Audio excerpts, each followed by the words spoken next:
field correspondent this year because usually I'm hanging out on an esports stage, which is amazing. I get to see the games played at the highest level, but I only get to stay in one spot.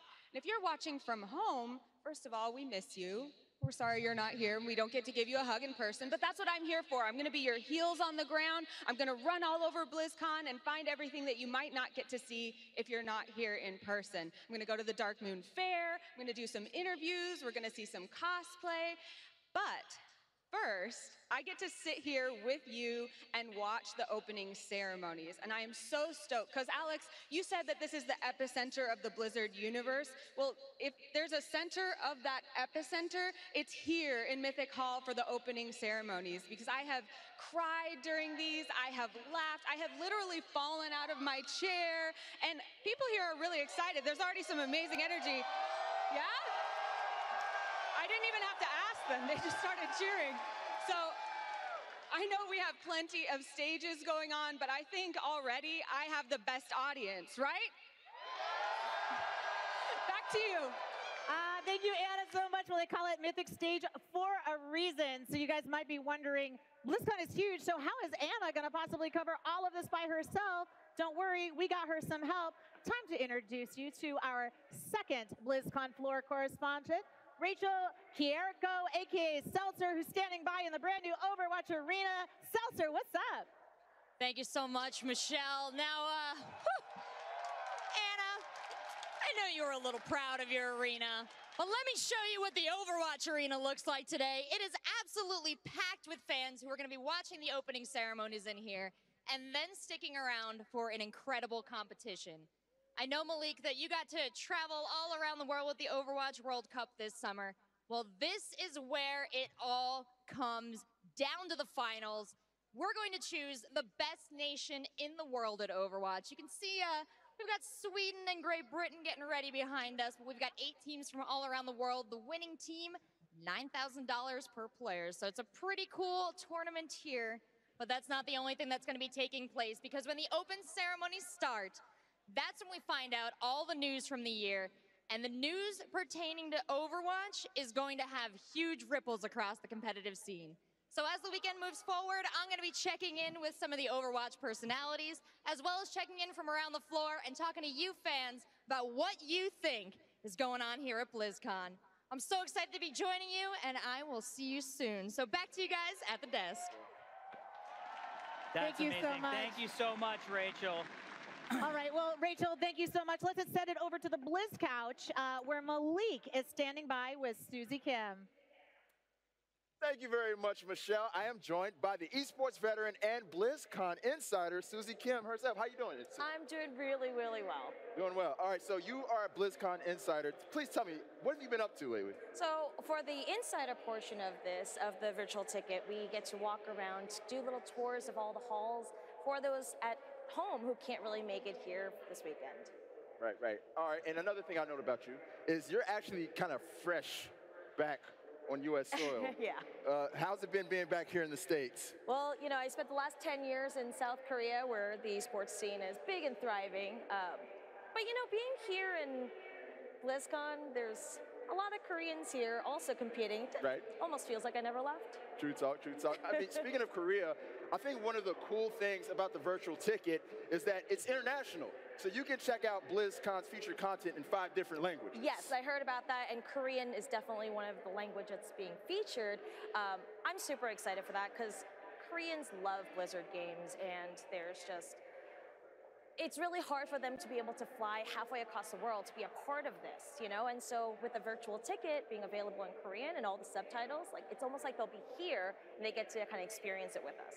All right, well, Susie, thank you so much. We're gonna be keeping an eye on you and all the stuff that you're doing all over the convention. And with that, I'm gonna go ahead and I'm gonna send it back to the desk. Take it away, Alex, Michelle. All right, Malik, thank you so much, Susie and Malik. Don't forget, you guys, if you haven't already purchased your virtual ticket, then you are watching the free preview, which only lasts through opening ceremonies.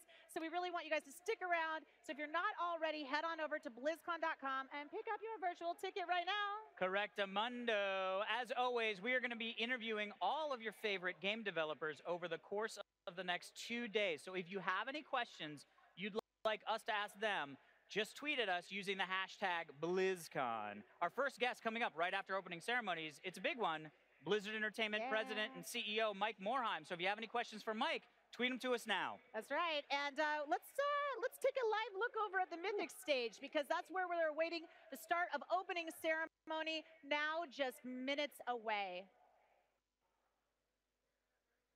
And I think they're about to go over to it in just a second here. But I mean, I know it's packed because I can hear them. I know. Where are they? There's Mythic stage. Hey, Mythic stage. What's that? There they are. Hands in the air. That's awesome. What's up, guys? All right. Well, earlier today, I had a chance to catch up with Blizzard Entertainment co-founder Frank Pierce to get his overview on this year's show. Let's take a look.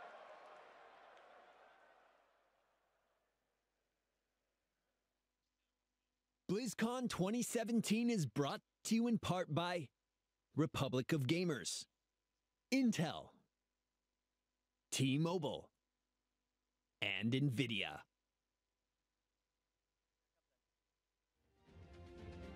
Oh my God, it is packed. I know, they finally showed over there, and I think now we're going to be able to see that interview with Frank Pierce. Yeah, I mean, I want to hear what Frank's got to say. All right. I mean, Frank is a legend. Yeah, I know. We actually, this is the first year I've been able to interview Frank Pierce. Normally, I interview Mike Morhaime off the top of the show the last 3 years. This is my first year interviewing Frank about what he's done, what he gets to see as BlizzCon is being prepared. Yeah, which is awesome. Yeah. Because it's a lot of, you know, Mike. Let's get some other founders in there, please. Right, and you know, I believe Alan Adham is actually here this year as well. So we have all 3 founders in the building. So that's going to be pretty cool. That's awesome. Well, let's take a look at your interview with Frank Pierce. All right. Hey guys, I'm standing here with Frank Pierce, co-founder of Blizzard Entertainment. Frank, congratulations on another year of Blizzard and epic entertainment that you guys are bringing us. I know that BlizzCon has expanded once again, just physically and to the community, but for you in particular, for your job, what's the most exciting thing for you? So I feel very fortunate in my job. I have the opportunity to see all the work in progress at the office every week. And so we've brought work in progress to the show floor for our community to see for all our products. And it's really exciting because not only does the community get to see things that they wouldn't normally get to see, but we get to interact with the community, hear their thoughts on that work in progress, take all that feedback back to the office next week and through the end of the year and figure out how we want to improve it even further. It's pretty cool. I like how much you guys listen to the community and you're actually bringing us stuff that we ask for, you know? That's really cool. So while you're here, where do you think you're going to be hanging out the most? So there's far too much to pick just one option, right? So we've got, I'm really excited about the Overwatch World Cup and what we've done in the arena because we've got the arena set up in the round, so we're using the entirety of the arena for... And it's gorgeous. Do you have any predictions on who will win? No predictions, but you know, this is the U.S. home turf, so true. Yeah. So I'm excited about that. You know, we've expanded into the North Hall, which is a new hall for the convention center, which has allowed us to expand capacity here, which is amazing. And that's where the Dark Moon Fair and everything is. Yeah, Dark Moon Fair and the Hearthstone tournament stage is over there, and the tavern. So that's really amazing, and it's a bit out of the way. So everyone at BlizzCon, make sure you go to North Hall. It'll take a little bit of effort to find it, but go find it. But there's face painting. You can get like diva whiskers and everything. Yeah, it's spectacular. So I'm excited about that. All the live stages. We for the virtual ticket, everything that's taking place on all of the stages is available to everyone at home that's watching on virtual ticket, so that's awesome. Yeah, I love that in particular because for me, covering the footage for the last 4 years, you know, you want people to see it. And for this time, the very first time, you guys can decide what you want to see, favorite what you want to see, kind of create a bit of a schedule to decide what you want to check out. You can check out anything at any time. Well, and for me, I don't have to stress about making sure that I see everything all this weekend because I know I can go home next week and watch it if I missed it, which is awesome. I'm going to be with you on that, actually. I will be watching so many panels. But speaking of, I've got to get back to our main coverage. But Frank, thank you so much for joining me. Have a great BlizzCon. Thanks, Michelle. All right, guys, back to the desk. So great hearing Frank. And also, by the way, that's what we have to do. We get to go home and load up virtual ticket and watch all the panels that we didn't get a chance to see. Yeah, it's true. I was saying it earlier with Frank, but I do love the fact that you can go through the app and just favorite which panels that you want to see. Yeah. And that way you can just sort of create a list so that you can go and easily find them. Yeah. So you can just find them later and watch them. By the way, I love that every time we talk to somebody from Blizzard, we always ask them their favorites. I know. And they can never say anything. It's like, which one of your child do you love more? It's like, we can't do any of that. No, they can't. They can't say anything. Every They're time. like, we like all of them, you know. But, yeah. And it'd be hard, you know, to pick after 25 years of making games. I can't even pick a favorite. All right, look, let's head it back over to the Blizz Couch for an esports preview with Malik and Blizzard Esports Operations Director Kim Fan. Thank you very much, Alex. One of my favorite traditions is every year I get to talk to Kim. Kim, how are you doing? I am doing great. I'm so excited for BlizzCon this year. I am excited for every BlizzCon, but especially this one. Right, there's a lot of stuff going on this year. A lot of esports happening. Let's just go ahead and start off with what I think is probably one of the more competitive brackets here at BlizzCon, Heroes of the Storm. What can we expect from Heroes the HGC this year? The HGC finals, I'm most excited about the bracket. I think this is probably the best bracket that we could ask for our top 8. Every single match is going to be a very intense match, and I think the one I'm most excited to watch is probably Team Dignitas versus Team Expert. Yes. Really want to know who is truly like top 2 in Europe, because forever everyone says it's, you know, Fnatic and Dignitas. Yeah, but it was actually Fnatic and Team Expert that came in through the league play. So Dignitas had to come through playoffs. Right. You know, a lot of people have been saying that Dignitas is kind of like the dark horse for the Heroes tournament, and they see them kind of upsetting quite a few people, including Fnatic, leading into the finals. But who knows? But you know, Dignitas is known for their live event play. Right. Like they feed off of the energy of the crowd. So when they see the crowd cheering, something happens and they kick into gear and they just play amazing. So I expect them to do really well in this tournament. All right, so what do you think about the NA having so many teams here in Heroes? That is the other cool story. Like North America was not doing well. We were the land of the free. We were free wins pretty much. They were not doing well in the international tournaments for Heroes, but all 3 teams advanced into the bracket. So I was very impressed to see that. I think NA is, you know, giving everyone a run for their money. Yeah, it warms my heart to see Tempo Storm there. They're like one of the OG big dogs of Heroes of the Storm. To see them there is so great. All right, so let's go ahead and move along to Overwatch, the Overwatch World Cup. Of course, we got a lot of pride at stake here. Who do you see, or what do you think is going to happen in that tournament? Oh gosh, the World Cup is such a fun tournament to watch because you can cheer for your country. And I think everyone is really excited to see who and if anyone can beat the Korean team.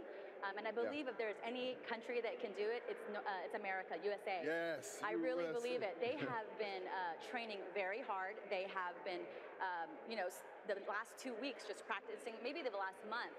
And they're also the most confident in believing that they can beat Korea. And that match happens today. So it's the last match of the day where Korea versus USA. I really want to know if they can, you know, make it tough for the Korean player and if they can even win. Right. You know, so during my travels with the Overwatch World Cup, which was one of the best experiences I've ever had in my life, when I saw teams go up against South Korea, they were scared. A lot of them had already said it was written in the sand that they were going to lose. So to see the USA having so much confidence, it gives me confidence. Like, I know. Somebody might actually do this. I think the 2 countries that really want to go up against Korea is France and USA. Right. But we'll see how USA fares today. Yeah, I hope they just take a game. I would like to see them win, but if they take a game, I'll be happy, to be honest. I'm confident they will take a game. All right, I like that. I like that. I like that confidence. All right, so let's keep it moving. We'll go to StarCraft next. What should we expect with the WCS this year? StarCraft has the reverse bracket. I think it's probably not the best bracket we could ask for StarCraft. Yeah. It's very heavy-sided. I think the lower part of the bracket is where all of the favorites are, where all of the best Korean players are. Yes. So that's going to be interesting. I think we're going to see a lot of favorites get knocked out. Right. We already lost a lot of good people in group stages. We did. We lost Neeb. I really wanted to see Neeb make it, but we know we have 2 great non-Korean players who are going to be facing each other off first, and that's Special from LATAM, and then also Elaser. So for sure, we're going to have a non-Korean make it to the semifinals, but there's a very high chance that they can even make it to the finals. Yes, that's awesome. And also, I want to shout out Innovation. being in there. I just want to see him get it. I want to see him get it. All right, so. I think he's the favorite to win. Yeah, for sure. It's his to win. It's his tournament to win. It is his tournament to win. All right, so we're going to move along to the WoW World Championship. Yes, wow. Wow. I know, right? I'm very excited for WoW. We have a brand new stage for the World of Warcraft tournament. Which is beautiful, by the way. It is. I love it. And you know what? WoW is our longest standing esports championship at BlizzCon. This is our 10th year WoW 3v3 Arena championship. So it's been the longest standing esports tournament at BlizzCon. We invited 12 teams here, so that's more than last year, which was only 8. And I'm super excited that the Latin American team and the Australia team has made it to BlizzCon so far. So we'll see how they do. You think there's a chance of a possible three-peat? I'll say three-peat in quotes because it's kind of different teams. But it's the same team. It's the same guys. Yes. Yeah, the different same group. Name. Different name, right. Method Triforce is the team that has won the championship 2 times in a row now. So there's a really big chance that they can take a 3rd title. People may not know that they won last year. They changed their name. Yeah, they won were Splice last year. Splice. Right. Year before they were SK Gaming. Right. So now they're back as Method Triforce, and I expect to see them do really well. But you know, I'm just glad to see so many amazing WoW teams here. Is there any dark horse team that we should be looking out for to take them out? Oh. You know, I'm excited to see how Grumble performs. Yes. And that'll be a great matchup. Yeah, I think that's going to be a really good matchup too, just because they weren't expected to do well at the European Championship, and they made it to Game 5 against Method, and that was super exciting. Right. So we'll see how they do. All right. Well, I would like to get on to the Hearthstone Invitational because they kind of switched up the tournament this year, but we got to keep it going because opening ceremony is coming up soon. So thank you very much, Kim. And with that, we're going to go ahead and send it back to the desk. Alex, Michelle, take it away. Thank you so much, Malik and Kim. The Anaheim Convention Center, which has been hosting BlizzCon since 2005, just completed a major expansion this year, adding the additional brand new North Hall, resulting in, you guessed it, even more BlizzCon for fans to enjoy. I mean, they've expanded. Now the convention center is 1.2 million square feet.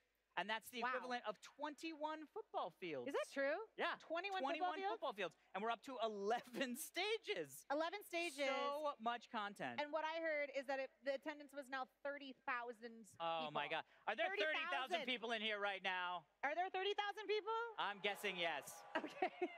Everybody's just so focused and ready. I know, right? They're like, well, let's take a quick look at the map of the revamped show floor because we have a really cool map that we can take a look at here. We've got the Mythic stage that you're looking at. That's where a lot of you guys are right now. Let's hear it, Mythic stage.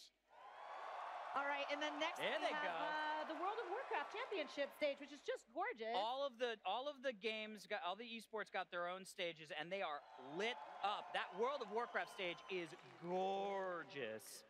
And of course, Heroes of the Storm, the HGC finals happening for 2017, right across from us. Yeah. So hello, HGC. What's up, HGC? Yeah, there you is.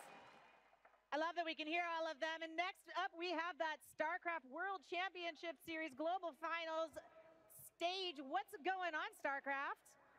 The grandfather of it all. Yes, and of course, that hot, sexy new Overwatch arena. So sad we're not going to be able to hang out in there. I wish right now that they were so loud that we could hear them all the way over here. And if you want, why don't you travel your little footsies over to, boom, us right here, the All Access broadcast stage. I mean, look, come by, say hi. Yeah. We don't have anything to do except this live show. About just chill, yeah. So what have you guys been up to over the last year? What have you been doing, Malik? You've been all over the world. All types of esports stuff. I traveled the world with the Overwatch World Cup. That was awesome. I got to go to Shanghai, China, Sydney, Australia, Katowice, Poland. It was dope. It was dope. I got to see the best Overwatch players in the world, take all their tips, apply them to my gameplay. So good at it. I made myself better. Right. Yeah. That's it was dope. But you guys have been pretty busy too, right? Yeah. I've been doing some stuff with esports. I kind of took all the experiences that I had and observations, and I created an esports scripted comedy for everyone to enjoy called Good Game, and I even got it produced with Dan Harmon. That's fantastic. What about you, dude? Absolutely prepping for this show. No Diablo? But yeah, I thought you were going pro. Nah. I tried to go it? Diablo Pro. It just didn't work out. No sponsors? No sponsors. Nobody wanted me anymore.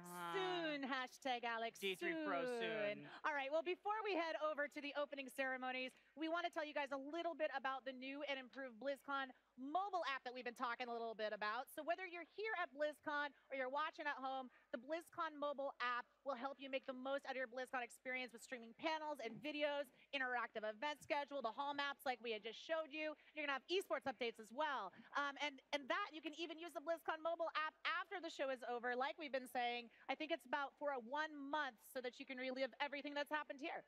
Yeah, it's fantastic. Yeah. And by the way, it is about time. Oh, we are heading it over to Mythic Stage for opening ceremonies of BlizzCon 2017.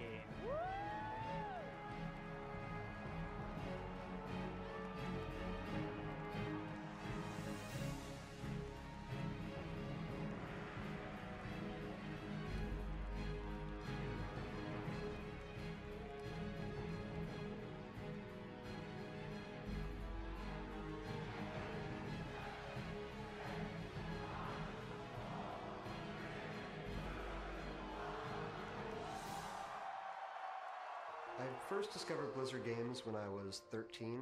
I was young as hell. Warcraft 1 for me. Oh, you're old. Yes, I'm old. I've been a gamer since childhood, before I could even spell. My parents promoted a culture of video game love, and I am a product of that culture. Kind of been something we've been doing since we were little kids. You know, just to spend time together. The person who drew me to it was my dad. He'd scoop me up and put me in his lap, and he'd have me read his combat logs. WoW is certainly my jam. I'm currently Alliance. Alliance. For the Horde! For the Horde! Diablo 3. StarCraft was kind of the thing we could get into. And It's our Super Bowl. I'm a Grandmaster player in Heroes of the Storm. So I started playing Hearthstone, and then it was like I was pulling over my car to play a match of Hearthstone. He was the first one who played Overwatch. That's true. Everybody has a story around the games. Without Blizzard, my whole high school experience would have been completely different. I made friends for life playing StarCraft 2. We met in World of Warcraft. Playing Heroes of the Storm professionally has really been a life-changing experience for me. I first started playing Blizzard games in the Navy. You know, it was a good way of just kind of unwinding. Games defined me, like almost entirely. Tauren, Bear Druid for life. My only tattoo is on my right arm right here. It doesn't matter who you are, what you look like. A Blizzard gamer could look like anything, anyone. I don't date bronze players. Blizzard is like an open, inclusive, positive, wonderful community. You're playing with millions of other people around the world. I'm from a super small town in Germany called Lübbenau. My sister and I, since she moved to Italy, we started the tradition of playing Heroes of the Storm in Christmas skins. If I'm playing with my mom, it's kind of like taking a stroll down the beach together, except we're in World of Warcraft. Your friends are global. Germany, France, Spain. Hi, Mom, hi, Dad. It's obviously a community or even a family. They're there to like connect with you. You know, emotional support if you need it. Our son, who's 7, he's a massive Warcraft fan. He came to BlizzCon last year. He's fully dressed as King Lane. He was very shy, but when everybody gathered around him, giving him high fives, really got him out of his shell that whole day. We lived in different states, and at night we would get together and kind of crawl through dungeons. Playing Diablo every day, playing Overwatch every day really brought us closer as sisters. My father taught me how to play video games. That was our time, and when I was a teenager, I lost him suddenly. To keep his memory alive, I kept playing video games. It was the only way I could keep him close. These are games that I shared with my wife and now that I share with my kids. It feels like a family within a family. That's been such an amazing thing to see how many people have learned from games, how many people have connected from games. And when you look at BlizzCon, it even transcends the games themselves. Because it's become the place that I see all of my friends and I share all those experiences. Last BlizzCon, so last year, he proposed to me by the orc statue. The Horde symbol's on the side. And I said yes. The couple that plays together is the couple that stays together. This year will be my first time attending BlizzCon. You will bleed Blizzard blue for the rest of your life. When you see someone who is another Overwatch cosplayer or something like that, it's like, oh. It gives me the opportunity to be a little wilder than I normally would be. It brings together a wide range of people that you normally wouldn't see together. Like a big-ass family. Blizzard is friends. Friendship. Community. Generations. Blizzard brings people together. Together. Family. It's such a family thing for us. There's always people that are as excited and passionate about it as you are. The connections that you make in the Blizzard community are lifelong connections. And they always will be there. Games and people together. It's awesome to feel like you're really part of a huge community. You really do feel like you belong.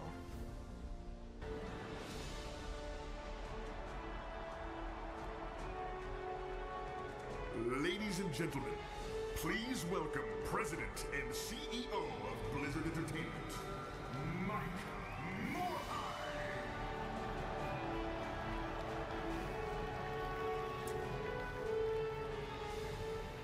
Hello, BlizzCon! Is the Alliance here? How about the Horde? Terran, Protoss, and Zerg. Adventures in Hearthstone. Heroes of Sanctuary. Heroes of the Storm. How about my heroes of Overwatch? All of you, welcome to BlizzCon 2017. It feels so good to be back at BlizzCon. Okay, I'm going to keep with tradition and ask, how many of you here are attending BlizzCon for the very first time? And how many of you have been to BlizzCon before? How many of you have been to at least 5 BlizzCons? Well, I am grateful to be back. Thank you for being here and choosing to spend the next 2 days with us. I still can't believe it, but this is our 11th BlizzCon. That's right. This one goes to 11. This is our biggest show yet. We have more panels, games, activities, tournaments, and the most attendees of any BlizzCon ever. There are more than 30,000 of you here in Anaheim, and millions more are tuning in from home. Once again, we have taken over the entire convention center. There is even a brand new building, and we've taken over that as well. In fact, some of you are watching the opening ceremony from there. Let's give them a big shout of hello. Hello! We have some of our new game content there. We also have Hearthstone Esports, the Hearthstone Tavern, and much more over there. Just head towards Hall A, go upstairs, and you'll see the signs. You really have to check it out. So, we have changed up the opening ceremony. Many of you are here with me in Hall D, but thousands of you are watching from across the convention center, in the arena, and as I mentioned, in the new building. In addition to this stage, we will have developers join in and showcase their announcements from a few different stages across the convention center. So we're trying something new this year. Let's hope it works. We have come from far and wide. All 50 states and more than 50 different countries are represented here at BlizzCon. And people from more than 170 countries are tuning in through the virtual ticket. But no matter who we are or where we're from, we are all here for the same reasons. We have a shared love of games and their stories and characters. And most of all, we're here because of the relationships we've built and fostered through gaming. I am very honored to have been part of this community and to have watched it grow. This year, the Blizzard community is bigger than ever, with over 40 million players logging in each month across all of our games. All right, a ton has happened in the past year. In World of Warcraft, we went all the way to Argus on our quest to save Azeroth. In Hearthstone, we traveled from Gadgetzan to Ongoro and even returned as Death Knights atop the Frozen Throne. We raised the dead, again, with the Necromancer in Diablo 3.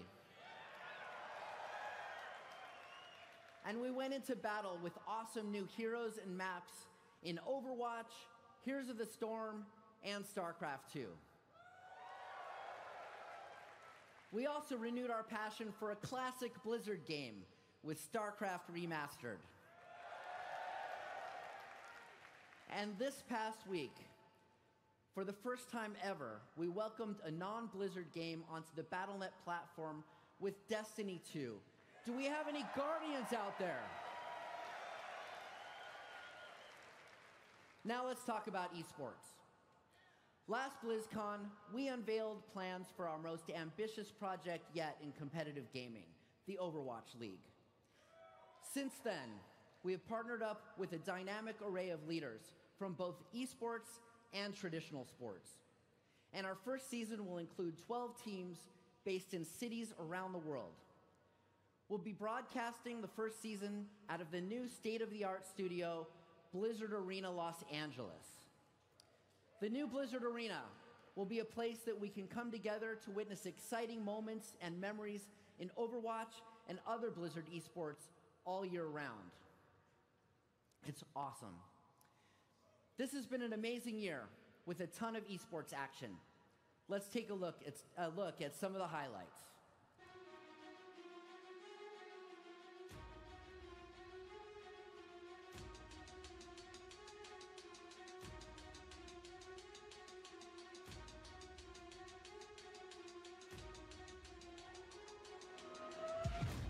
Standardachi, the happiest man in the room.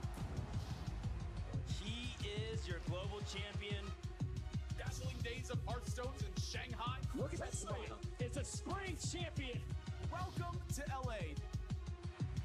South Korea takes its rightful place in Hearthstone esports.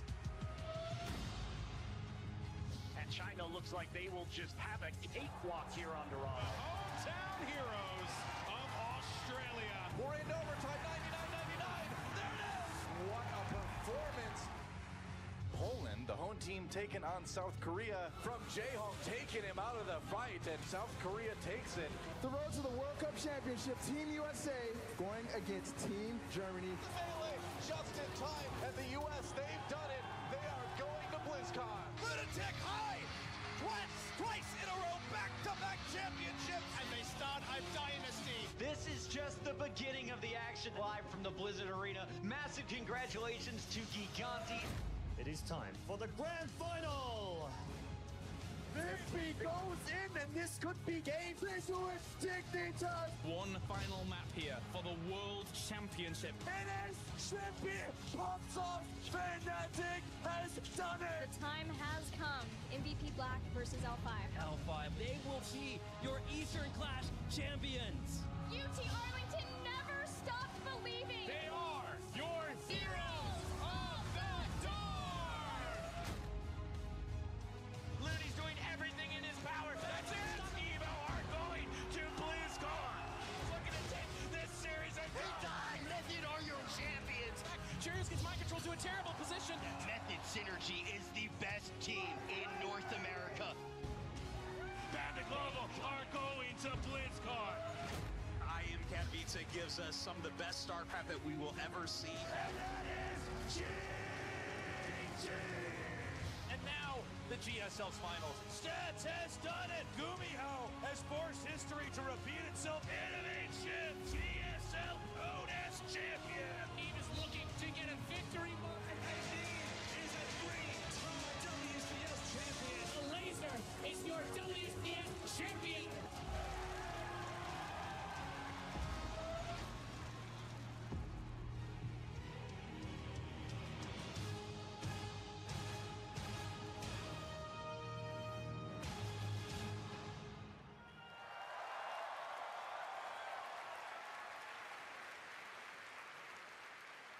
BlizzCon is loaded with esports. The Hearthstone Invitational has 12 of your favorite pros and streamers competing as teams in a set of challenges. The Overwatch World Cup will have the top countries in the world battling for the gold medal. If you're looking for World Championship events, we've got those too.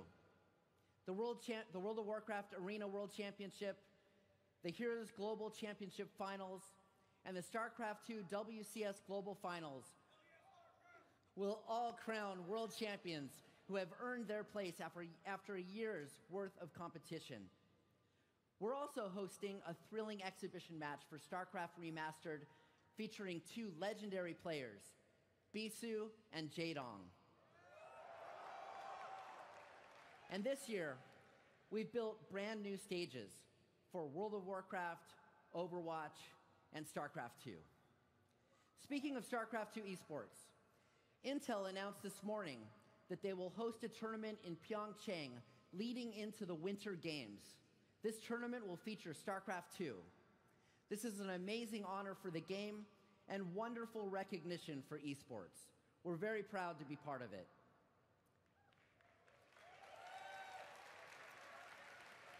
We've got some cool StarCraft II game updates to share with you as well. The newest co-op commander in the game is actually 2 characters in one, Mira Han and Matt Horner. We're showcasing them here at BlizzCon along with a new co-op mission called Part and Parcel. That's playable in the StarCraft area in Hall A, so go check it out. And there's another thing I want to mention about StarCraft II. You have helped make it one of the best-selling, highest-rated PC games in history, and your support is why we continue to create new content for it. We are always looking for ways to help you get new friends into the game and bring old friends back as well. So I'm very excited to announce that we're making StarCraft II free to play.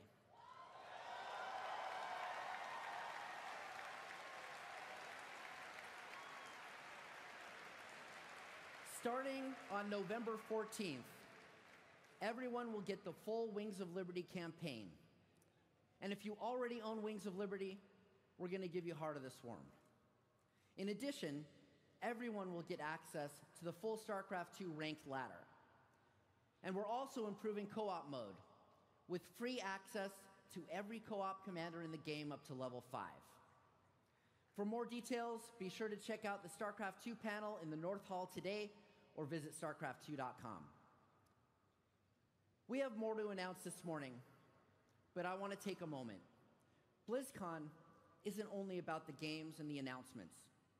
It's also about the relationships we create and strengthen when we come together. I continue to be amazed at the incredible stories people share of friendships and strong connections that have grown through our love for gaming. There are no strangers at BlizzCon, only friends you haven't met yet. This is the most incredible family reunion in the world. Our community has grown tremendously over the last few years, and we're welcoming in a lot of new people into our family. I encourage you to welcome them online and especially here at the show. Let's show them what a special community this is, a community of shared values and shared passions. There's a lot of craziness out in the world, but we don't have to let that be part of our world. If we make an effort to be kind and welcoming to people in our games and in our community, we will make a positive impact. And that positivity will trickle back out into the wider world. A friend of mine once said, "Never accept the world as it appears to be. Dare to see it for what it could be." All right, everyone.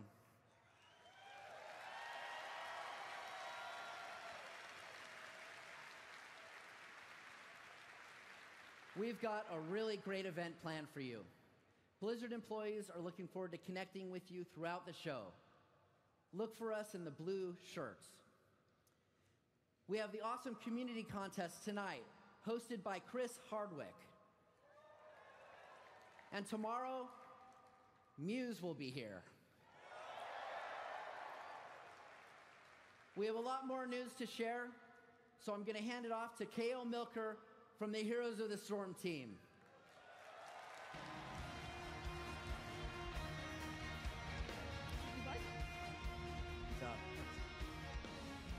Hello, BlizzCon. And hi, everybody watching at home on the stream. I missed you. Hey, thanks, Mom. So much has happened. So much has happened in the Nexus since I was on this stage with you last year. And thanks to the feedback and support from all of you in our community, we've continued to expand and evolve Heroes of the Storm together. With Heroes 2.0 in April, we uncapped level progression and opened up all of the game's content as rewards every time you level a hero. Now, Heroes 2.0 was the biggest moment for our game yet. It was even bigger than our original launch. So I want to thank everyone who came in to check out all of that great content with us. Thank you.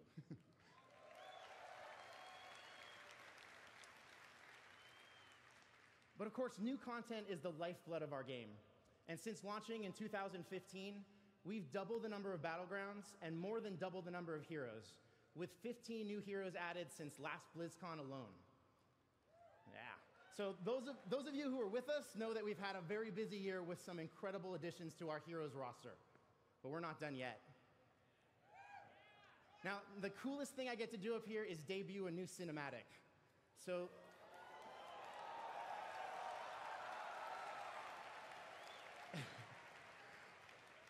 let's see which new heroes have arrived to explore the secrets of the Nexus.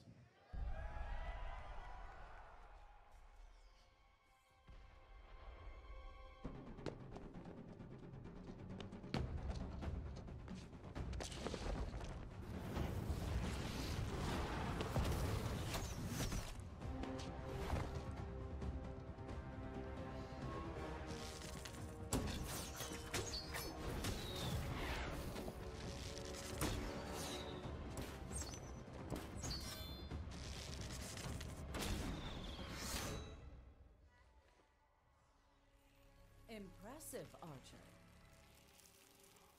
But you'll need to do better than that. You have no idea what I am capable of. Good. Because you must be ready for anything.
Yield!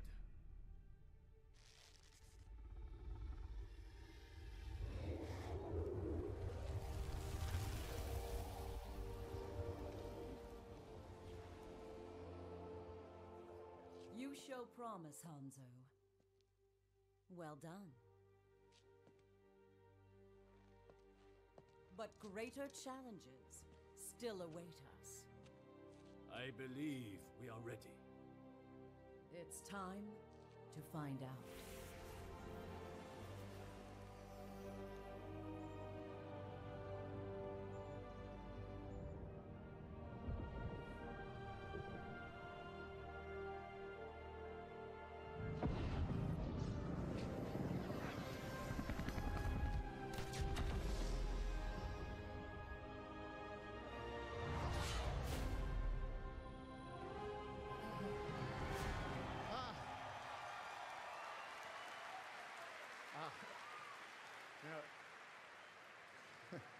It's amazing getting to experience something like that with you for the first time. And I love getting to see Alex Straza and Hanzo together in Dragonshire testing one another.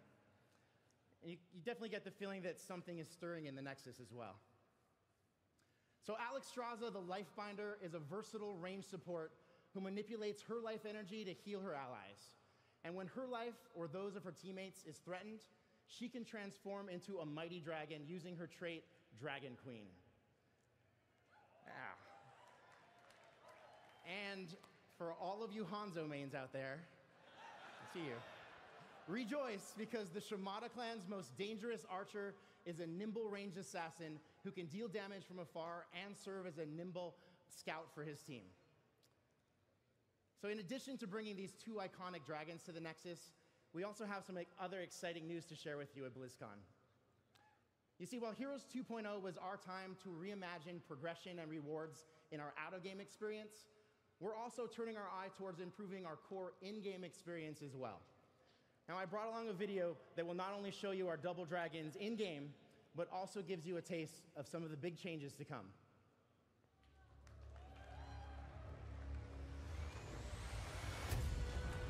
I am Hanzo Shimada.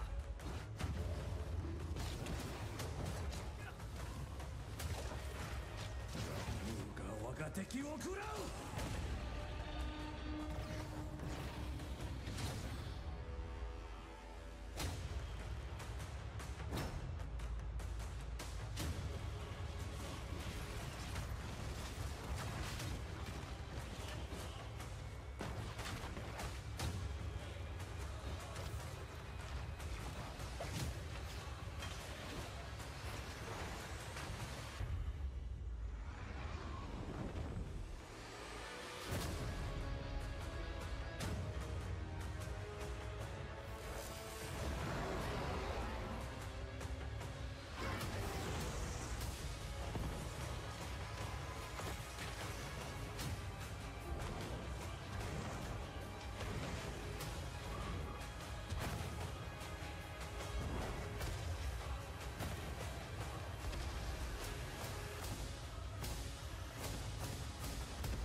It's so cool to see Alex Straza and Hanzo in action, and I can't wait for all of you to get to play them and experience our 2018 gameplay update. Yeah. All right, I'm also really excited about bringing performance-based matchmaking to the game, because it rethinks our traditional win-loss-based system and lets your personal performance in matches directly influence your matchmaking rating, whether you win or lose. Yeah. So we know how important that is to our community, and we've heard your feedback, so please keep it coming. Now, no doubt you have some questions about our new heroes and the 2018 gameplay update, so for all the details on that and more, please check out the Heroes of the Storm What's Next panel today and our Deep Dive panel tomorrow. And of course, for all of you here at BlizzCon, our new heroes and the gameplay changes are playable out on the show floor, so please go try them out and let us know what you think. And for all of us, what better way to wrap this year than to see the best players in the world at the Heroes Grand Championship or Global Championship World Finals tomorrow night. I know I can't wait to see these teams battle it out this weekend. All right. Okay, BlizzCon, we have some incredible things coming for you all in the next year. And while we'll be bringing you epic content and unforgettable heroes, we also have plans to dive deeper into events that are unfolding in the Nexus. We can't wait to share that and so much more with you. But in the meantime, thank you for inspiring us to make Heroes of the Storm bigger and better than ever, and we'll see you in the Nexus. All right. Now, it's my pleasure to hand it off to Hearthstone's game director, Ben Brode, over on the Hearthstone stage. BlizzCon! What up? Well met. Wow. There's a lot of people here. All right.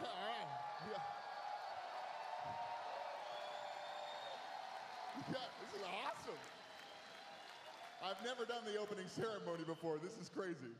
All right, listen.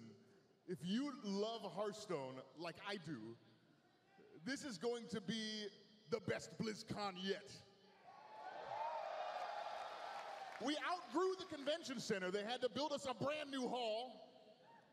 I'm standing here on the legendary Hearthstone esports stage where the Invitational will take place later this weekend. You get it. The Hearthstone Tavern is back and bigger than ever. Come stop by for a drink or to challenge one of the Hearthstone developers. I think it's one of the coolest things at BlizzCon. Listen, this has been an awesome year for Hearthstone. We journeyed into Ungoro Crater. We joined the Lich King and became knights of the Frozen Throne. And today, you're going to see the final set in the Year of the Mammoth.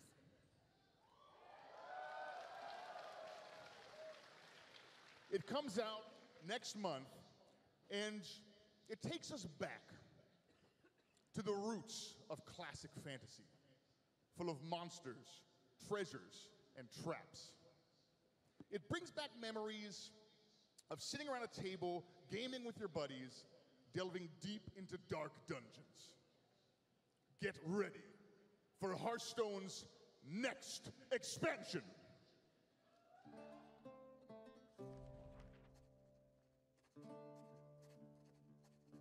Legends tell of a vast underground world and the countless treasures that lie in store for worthy adventurers. You've signed up the best, you're on a great quest to find the mighty mother lode. There's treasure galore, but perils in store and construction that isn't up to code. Trespass with care, there's sure to be something rare. You can grab all the loot that you can handle. Such riches you'll own, but leave one thing alone. You know, take candle. And if you steal the light, you then must take flight, eluding each hazard and each strife. It's a chaotic race as the monsters give chase, and all the while you're trying to follow the map. They're gaining on you, your options are few, and you fear that you're never gonna get home. You sought after wealth, will you lose all your health to kobolds and catacombs? It's kobolds and catacombs.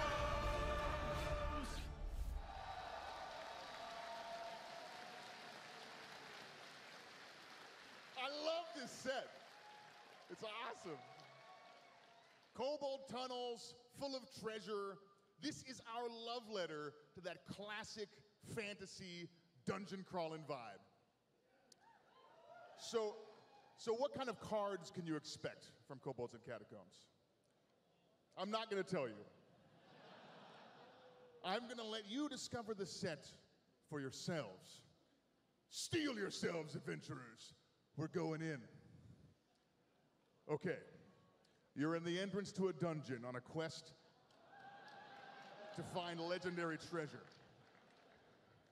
To your left is a tunnel. Stinky goo lines the floors and walls. To your right is a massive door with a huge lock. But the lock is broken. Where do you want to go? Okay. All right. Cheer if you want to go into the tunnel. All right, now cheer if you want to go in the door. Okay, I think I heard tunnel louder, I think. Okay, all right, so we're going to go left. We're going to go left, right? Okay. All right, we're going to go left to the Stinky Goo tunnel. All right, great. Okay, let's go.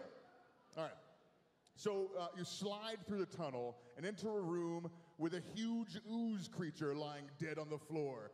Prying a chest from its remains is the legendary adventurer, Marin the Fox. So Marin will spawn a chest, and if you can break the chest open, you'll earn one of the craziest cards we've ever made in Hearthstone, cards like Toland's Goblet. Draw a card, fill your hand with copies of it. It's pretty crazy. All right. Marin is so excited to join your party that he's coming out way before the rest of the sets. Everyone who logs in starting Monday will get Marin the Fox for free. Also, everyone here at BlizzCon or watching at home via the virtual tickets will also get a golden copy.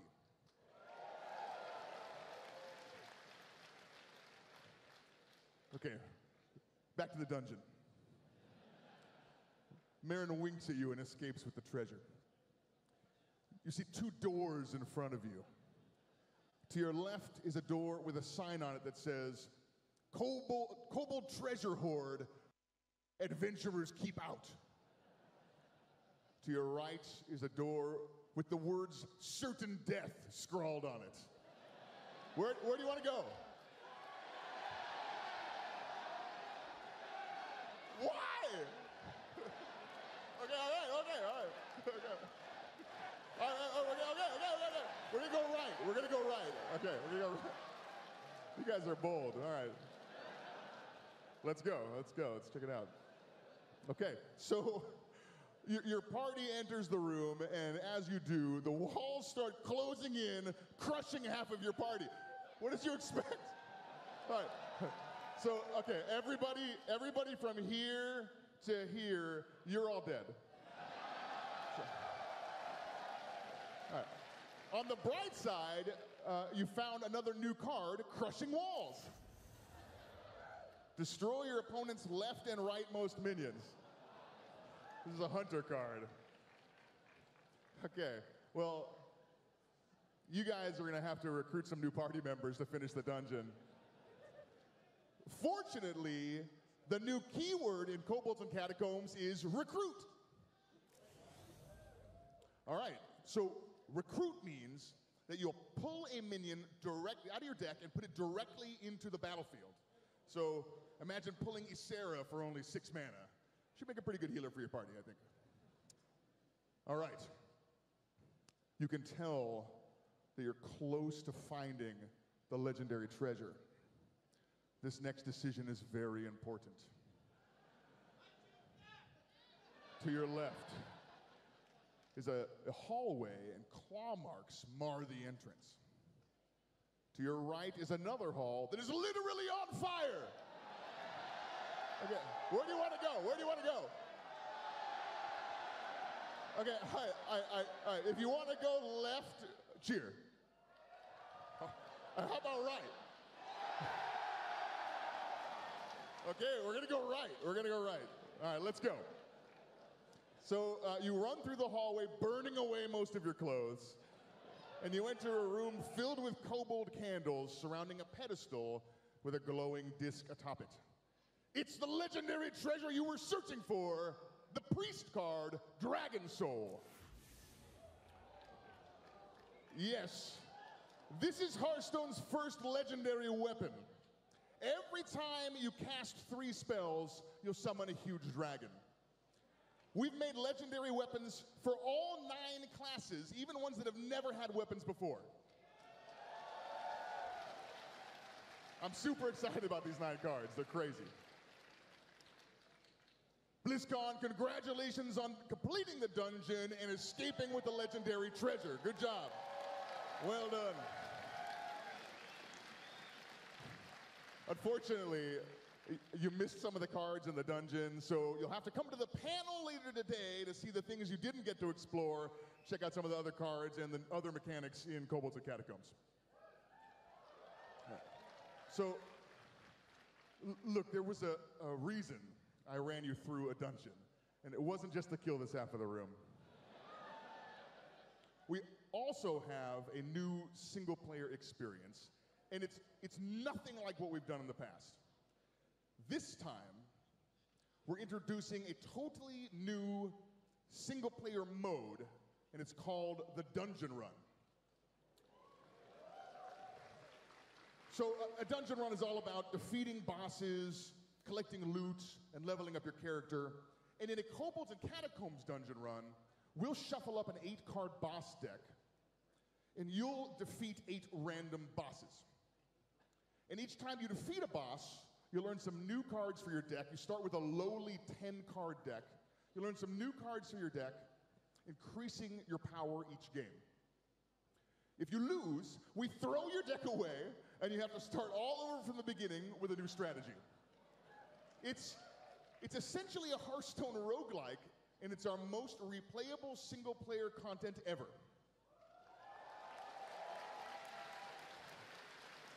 Also, it's completely free. It's totally separate from your normal collection.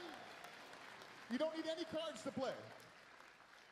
Come check it out here. We're here in the North Hall, and our demo station's over there. Come try it. I think you're gonna love it. It's awesome. All right. Don't forget to come to the panel later today to see the cards that you missed in the dungeon run and some of the other new mechanics in the sets. The team is so excited about Kobolds and Catacombs. We cannot wait to share the set with you and the new dungeon run mode when it comes out next month. And now, it is my great pleasure to introduce someone who I personally have run a bunch of dungeons with in my time. From the Overwatch arena, Jeff Kaplan.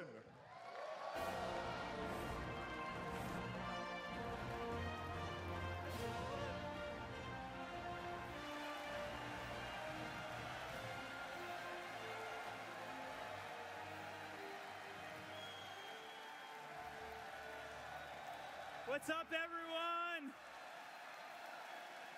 Welcome to the Overwatch Arena. I think the arena is absolutely amazing. We're going to be here. Yeah, it is. Let's hear it for the arena. And you guys are amazing. We want to say a special hello to everybody watching at home, everybody here at BlizzCon, whatever hall you're in, give it up for everybody watching at home right now.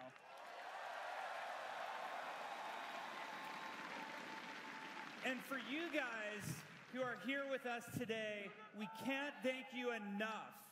It's amazing to have you here in Anaheim, California. California is my home state. I think it's the best state in the entire union. We have everything here. If it's not in California, as far as I'm concerned, it doesn't exist. I said it, that's right. We have the most beautiful mountains. We have the most beautiful beaches. Right outside these doors, right in front of me, there's even a theme park. Now, how many of you who are here in California with us for the weekend are going to also hit up the theme park? Now, it gets me wondering sometimes, and it gets the Overwatch team wondering, have you ever imagined what a Blizzard theme park might look like? The Overwatch team certainly has, and I present to you now, Blizzard World. Let's check it out. Where you took your first steps in Azeroth. Where you confronted the Lord of Terror himself. Where you spawned your first Zergling rush. Sometimes, epic memories can only be made in an epic world.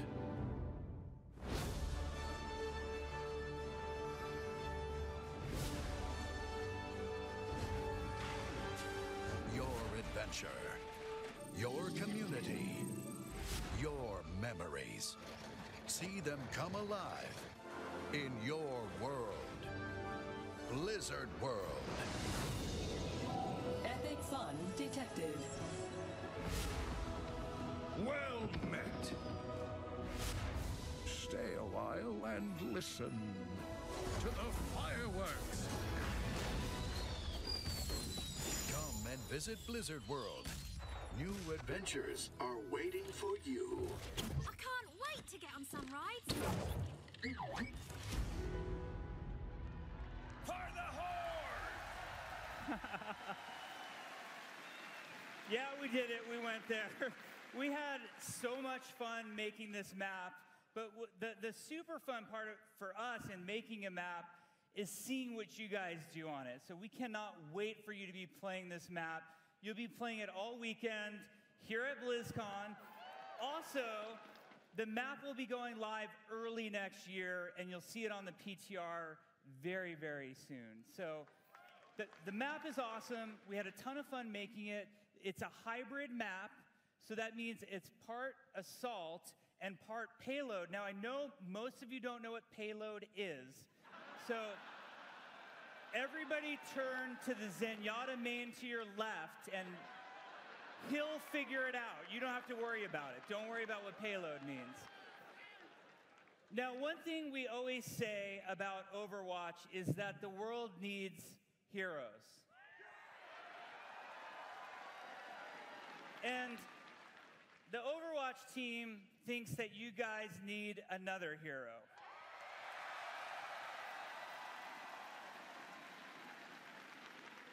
I would like to announce and to introduce you to Moira. She speaks for herself.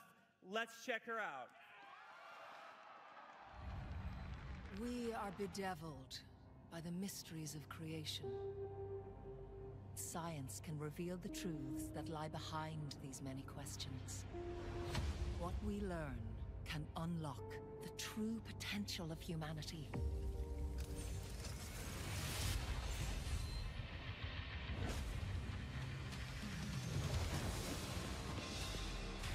To the shadows. Tell me how this feels. Come to me and I will heal you.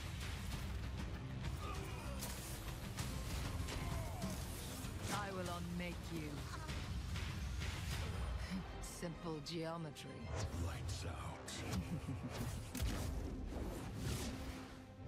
Surrender to my will.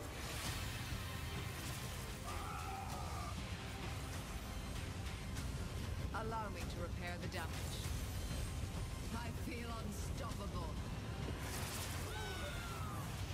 My will made real.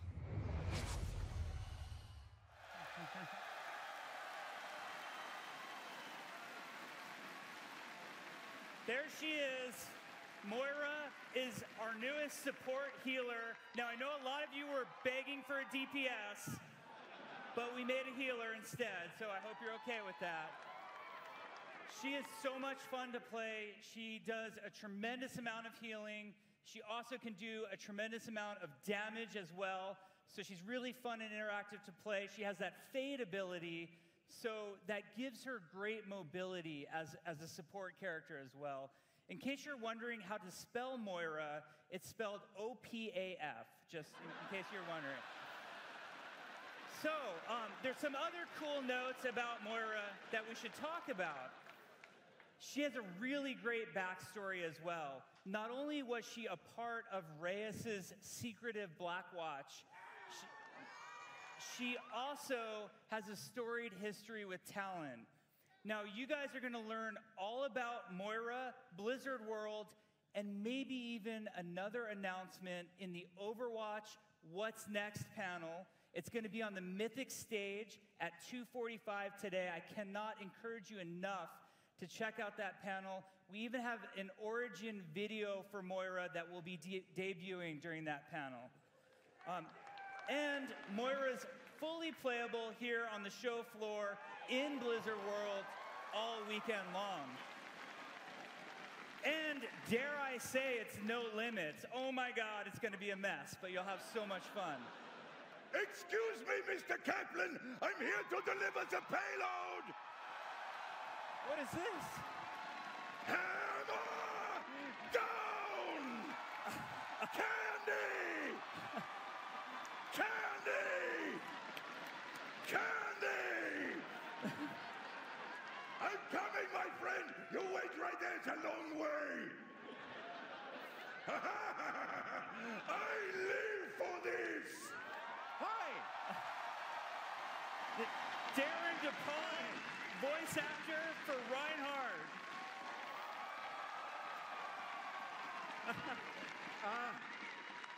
Once again, Halloween not popular in my neighborhood. 3 kids. 3. Jeff, Candy? Yeah, thanks. There you go. I'm here because Blizzard changed my life as an actor, as a person. You guys have been amazing to me. I remember exactly where I was standing a couple BlizzCons ago when Overwatch was first announced, because I didn't even know it was called Overwatch. That first session, you didn't tell me anything. We didn't tell you. It was like a line drawing of Reinhardt with the helmet off. And so there was the first animated short, and I was going, a gorilla from the moon? I think I'm in that. And then they showed the gameplay trailer where they announced all the heroes. And I didn't hear me. And the last guy to come around was Reinhardt. And it was my birthday, so thank you. Happy birthday to me on that one. And now, guys, we're here. And we're all part of this amazing community because, thank you. More cry. I am going to cry. Crying is my ultimate, I will cry. But you guys have taken these characters and these worlds to your hearts and to your minds. They have inspired you. We've seen amazing cosplay. We've seen spectacular fan art. And of course, there are the animated shorts that are jaw-droppingly wonderful. And what we've seen May science her way out of a problem. We've seen the rivalry between Genji and Hanzo. We've seen Bastion be so just darn cute and lovable. So now,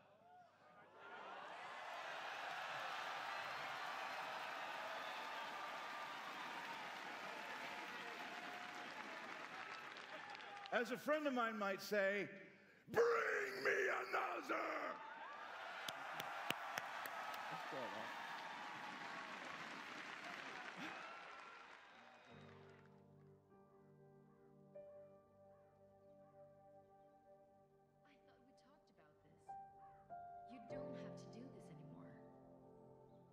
Winston's message wasn't meant for you. This isn't your fight. Papa told me, after so many years of service, you gave Overwatch everything, and then they pushed you out. Why would you go back to them? What are you still fighting? So, that's it. You're leaving us. I have been called. I must answer. It is a great honor. To disappear into some secret organization. Give up the glory of being a crusader? I don't think so. He wishes he got picked.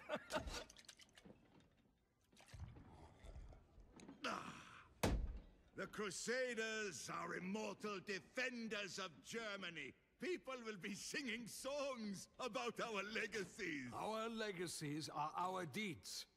And this war is bigger than all of us.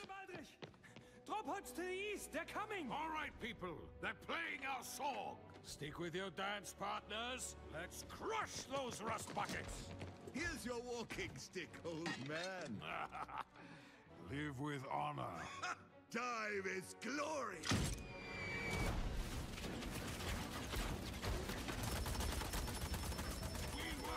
Run! Rocket up! Fire!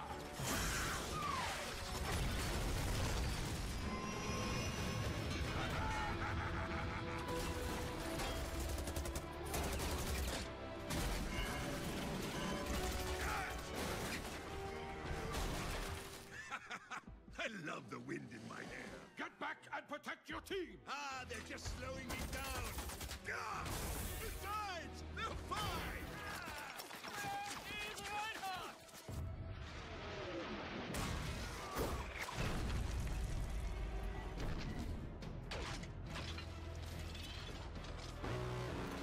What is that?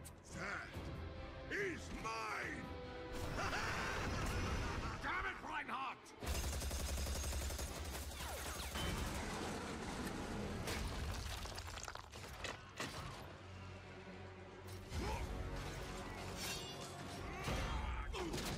Reinhardt!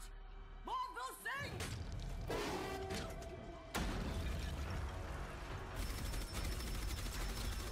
We're being overrun! Fall back to the rally point. I'll get Reinhardt.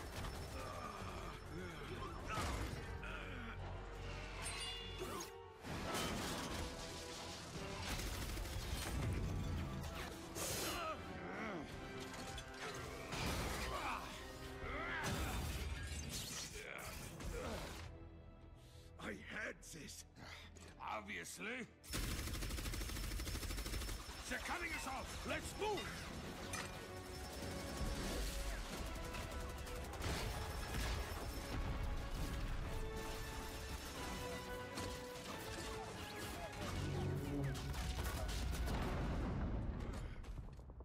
That door won't hold. Get back to the unit. I will hold them off. And let you have all the glory? We will fight our way back together! No, I'm staying here. But without you... Lieutenant, you took an oath to be a Crusader. Now, keep it.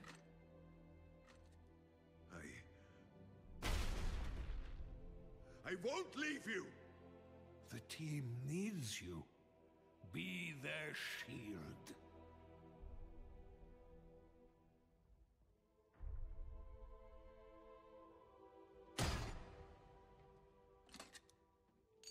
Reinhardt, live with honor.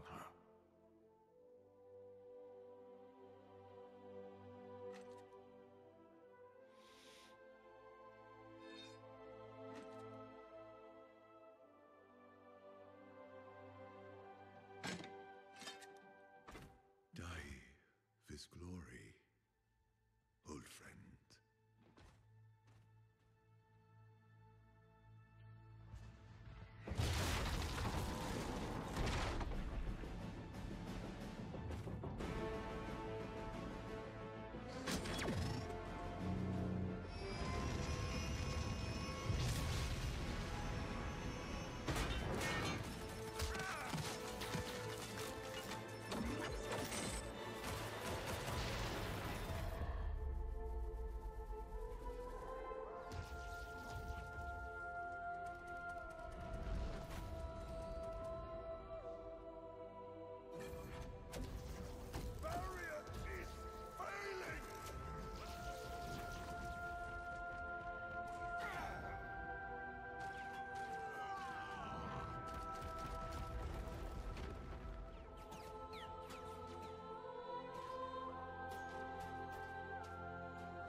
I have been called. I must answer. Always.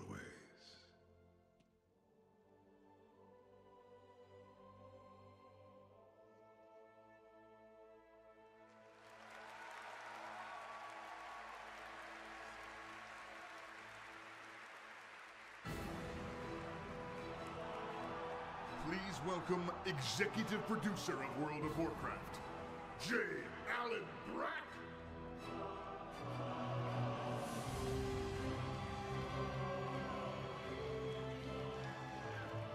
Team Overwatch. Amazing, emotional piece. Thanks for setting me up. A very difficult job to come out to. I do want to talk about another game, one that also has amazing shoulder pads.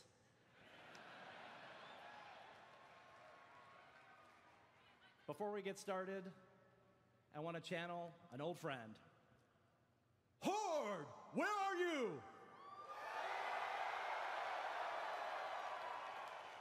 Alliance, let me hear you! All right. Thank you. I'm grateful to have been given the opportunity to be with you today. This is a really special day for me. This is a really special day for the team. To everyone here watching online, watching in the BlizzCon halls, we're here to talk about what's new for World of Warcraft.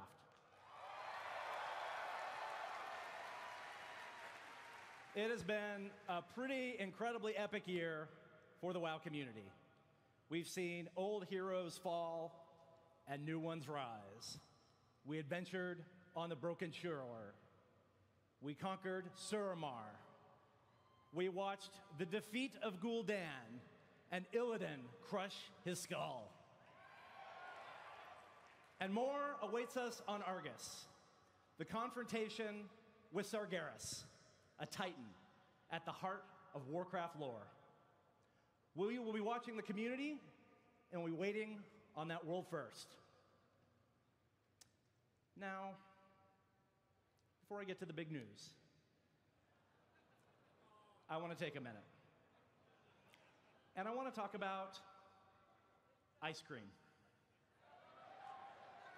Ice cream is great. Ice cream is one of my favorite desserts. Personally, I love chocolate, and I love cookies and cream. Cookies and cream is actually my all-time favorite dessert.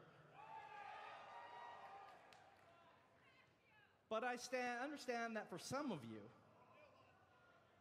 your favorite flavor is vanilla.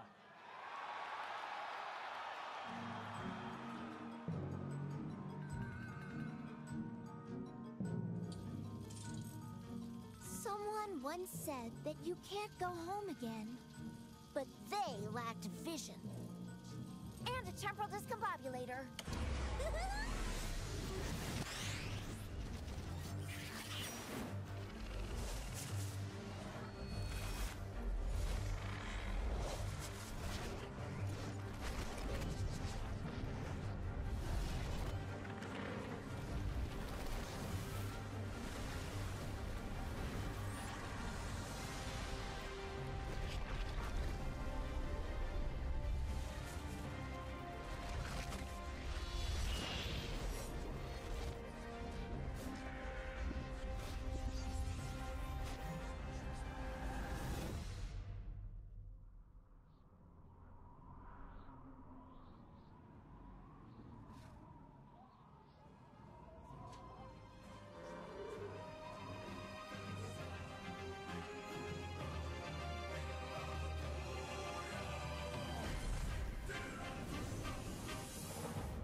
Fans of World of Warcraft around the world, we hear you.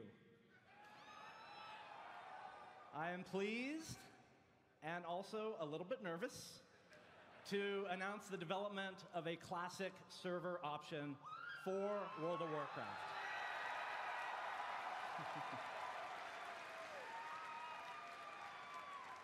This is a larger endeavor than you might imagine, but we are committed to making an authentic Blizzard quality classic experience.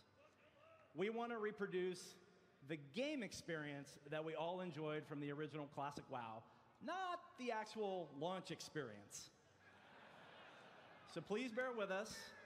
It's going to take some time, but it will happen. Now, I love you too. Now, I'm sure all of you remember the original WoW server blades that we auctioned off for charity a few years ago. We're probably going to need those back. Speaking of charity, in all seriousness, you all showed great support when we launched Shadow, the charity pet, ahead of schedule to help with disaster relief around the world. You've all donated very generously. It's always exciting to see the Horde and Alliance working together. Today, I am pleased to reveal that we've also created an IRL version of Shadow available later this month. Sales of the Shadow plushie, adorable. Sales of the Shadow plushie through the end of the year will go to the same global disaster relief efforts. I speak for everyone at Blizzard when I say it makes a difference. You know, the annual charity contribution is one of the many symbols of the WoW community. And in total, you have all donated over $15 million to charitable causes over the years. So thank you for your help.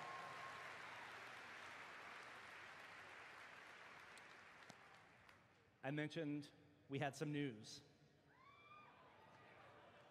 Players are now actively fighting on Argus, homeworld of the Burning Legion. But soon that chapter will come to an end. Deep rivalries between the factions lingers. After all, you members of the Horde, you came to Azeroth in search of nothing more than a home. And that is a journey that the Alliance has shown little respect for. Am I right, Horde?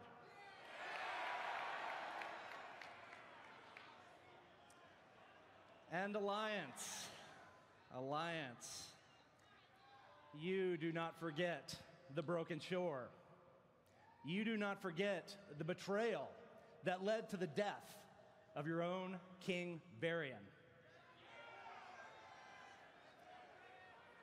Animosity between the Horde and the Alliance remains strong.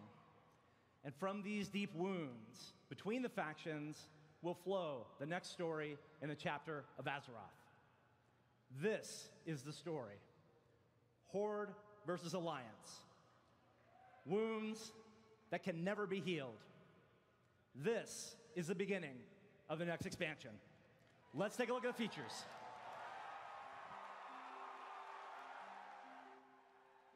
My father once told me that peace was like a dream. Beautiful, ephemeral, unattainable. I didn't listen. No one listened. We've made kindling from our suffering, stirred the embers of resentment, just waiting for a single spark to set the whole world aflame.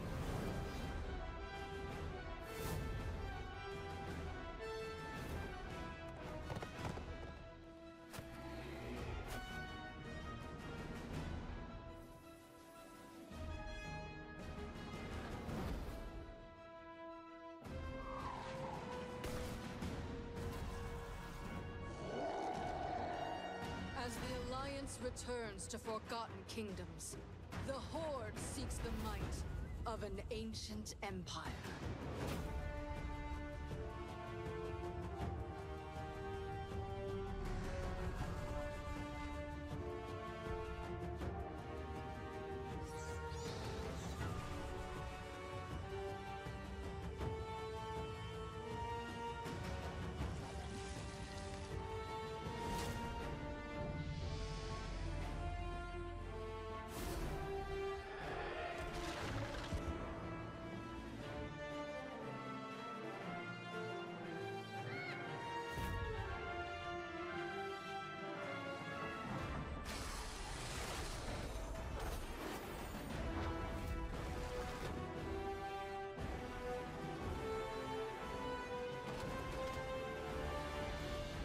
Cannot dream any longer.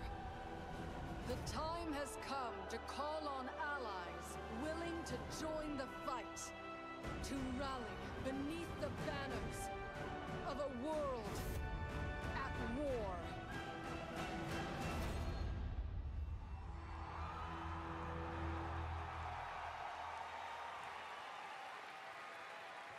Welcome to the new expansion.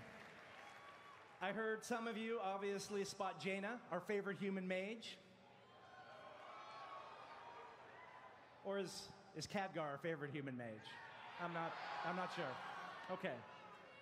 Battle for Azeroth will make you prouder than ever to declare your allegiance to the Noble Alliance. Battle for Azeroth will call on you to rally in support of the mighty Horde. The stakes have never been higher. Now, more than ever, your faction matters. You're wondering about everything else you just saw. Islands, war fronts, and allied races. We can't wait to tell you about all that and more during our panels this weekend, starting right here at 12:30, right here. Game director Ian, creative director Alex will be here doing a deep dive for everything that's next with World of Warcraft. And it wouldn't be BlizzCon if you couldn't get your hands on some new content right now. Battle for Azeroth is playable here on the show floor for everyone at BlizzCon.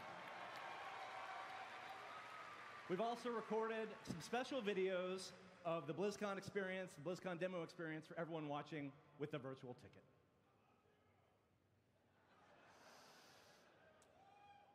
We have one more thing for you. Normally, we would announce the expansion, we would show the logo, and then later, much later, we would show you the intro cinematic. But this year is a little bit different. Now, before we roll this piece, I want to tell you that a lot of love has gone into everything that you're about to see here. So, on behalf of the thousands of people that work on World of Warcraft around the world, it is our great honor to share with you the intro cinematic for Battle for Azeroth.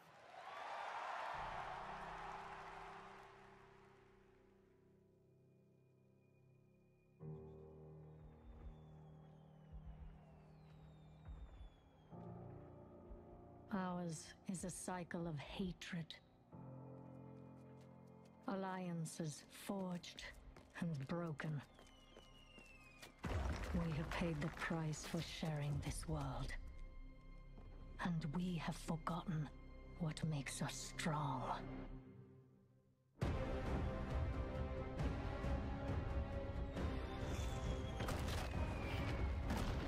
Close ranks! Advance has won! Lordaeron will be ours! My king, we have her cornered.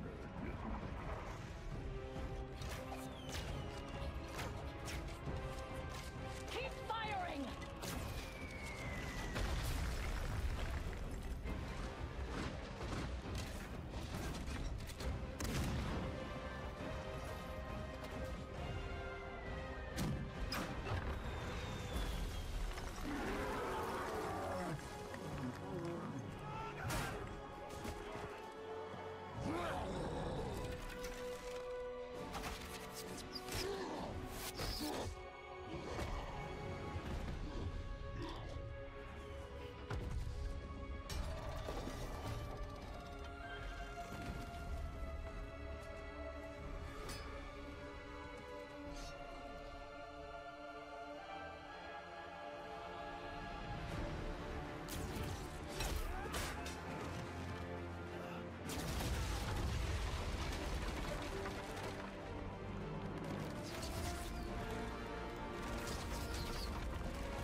Have a great BlizzCon.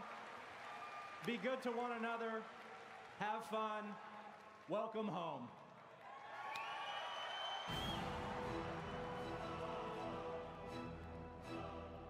This concludes our opening ceremonies.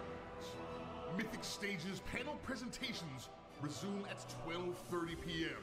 with World of Warcraft. What's next? Have a great BlizzCon.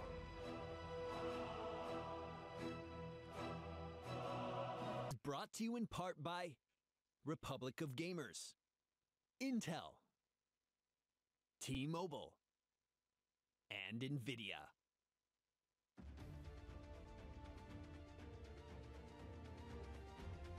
Everybody, joining us now is Blizzard Entertainment President and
So I just watched the announcements for the opening ceremony, and when they started talking about ice cream, I'm not gonna lie, I had a little hunch. I was, they took a moment and shit to talk about it, and they got to like vanilla. Dude, I lost it. I just started spacing out, and the guy kept talking on and on about it. And I started tearing up. I really did, and I barely heard shit about the new expansion, but I did see the trailer for it, and I remember some little things. I'm excited about that too, because the PvP, I would imagine, is going to be good, but I'm going to go to the panel in a bit and hear more about everything. I'm still in a little bit of shock, but that's really cool that they announced Vanilla WoW. They didn't give any details, but all right, short Twitter video, updated. Boop.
end a piece of art from Laurel, trying to like create like a kind of a mix of the styles, but again, like trying to get different angles and then translating them into 3D. There's no easy answer for that. It's just a lot of practice. And how long did it take you to learn ZBrush? I'm still learning ZBrush.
Welcome to the World of Warcraft What's Next panel.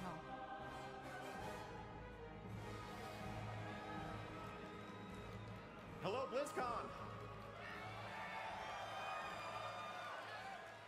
So, it's such an honor to be here with all of you. Thank you for coming. Thank you for tuning in online. Could not be more excited on behalf of the entire Warcraft team to share with you what we've been working on pretty much since the moment Legion came out. The next chapter in World of Warcraft, Battle for Azeroth. Now, I know every BlizzCon is special, and I'm a bit biased here, but there's something particularly special about WoW expansion announcement BlizzCons. So, this is going to be a good day. So I know you have a lot of questions after what you've seen, and so we're going to try to walk you through a whirlwind tour of what this expansion has to offer. The setting, the story, the characters, the features, the systems, and more. So without further ado, let me introduce our creative director, Alex Afrasiabi, to tell you about the world of Battle for Azeroth. Right.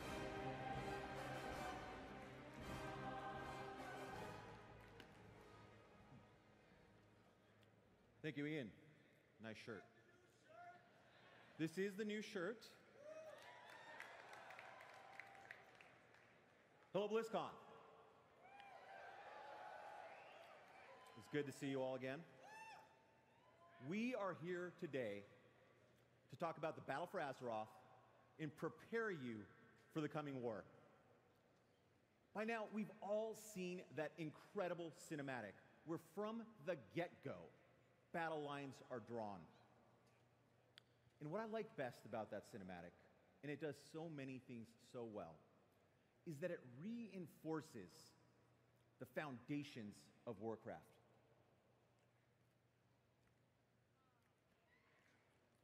Because whether we're fighting the Burning Legion, the Scourge, Old Gods,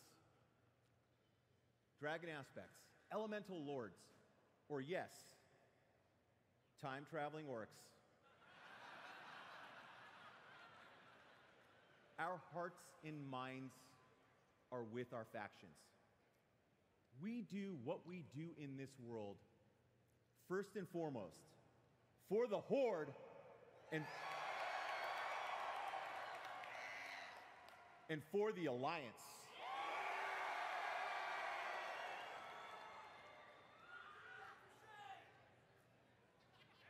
Not them.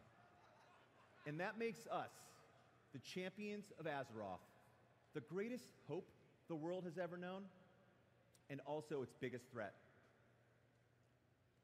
But this is WoW. We don't just get to watch awesome cinematics, we get to live them. Because to get to the battle for Azeroth, you're going to have to go through the battle for Lordaeron. Like the Broken Shore, we'll pick up where the cinematic left off. And what goes down that day will change Warcraft history forever. Now, some of you might be asking, hey Alex, why would the Alliance attack the Undercity? It's a good question. It's a good question. Here's a better question. Why would the Horde burn down Teldrassil?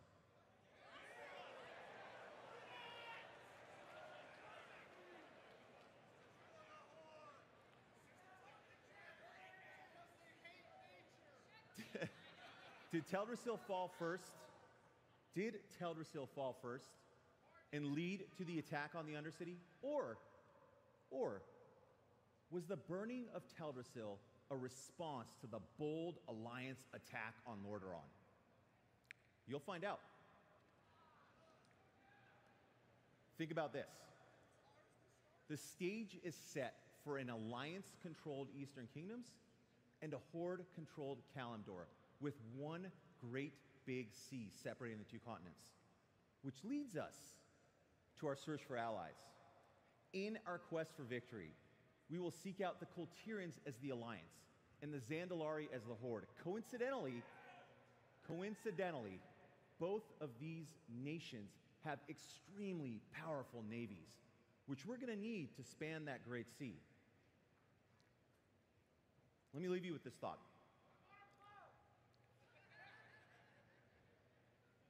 No boats. Some boats. Let me leave you with this thought. No matter who fired the first shot, we are in an all-out war. It's our duty as Alliance. That's right. As Horde. To defend our people, our families, and our homes. This is the battle for Azeroth. So to recap, the Alliance and the Horde are in an all-out war. Old hatreds have reignited as both factions strike at each other's hearts. Now, with the world divided, we seek out lost territories and new powerful resources. And with no external threats, we turn our fury on each other. We fight for our faction's survival and our place in this world. And to win this war, we're gonna need all the help we can get, which leads us to find new and old allies alike. And that takes us to Kultiris and Zandalar, which opens up 2 new continents to the game, which we're gonna take a look at right now. Woo! All right, starting with Kultiris for the Alliance. Kultiris was founded 3,000 years ago when a group of Gilneans left the old empire to explore the Great Sea.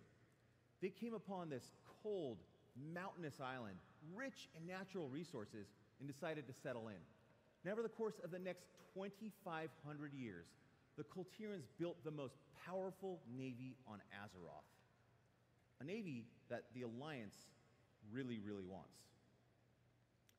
Today, Kultiras is ruled by 4 houses, which we'll find out are in a bit of trouble.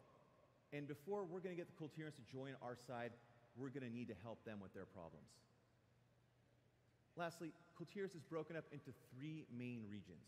We've got Tiergard Sound in the middle, the Drusvar in the southwest, and Stormsong Valley in the north.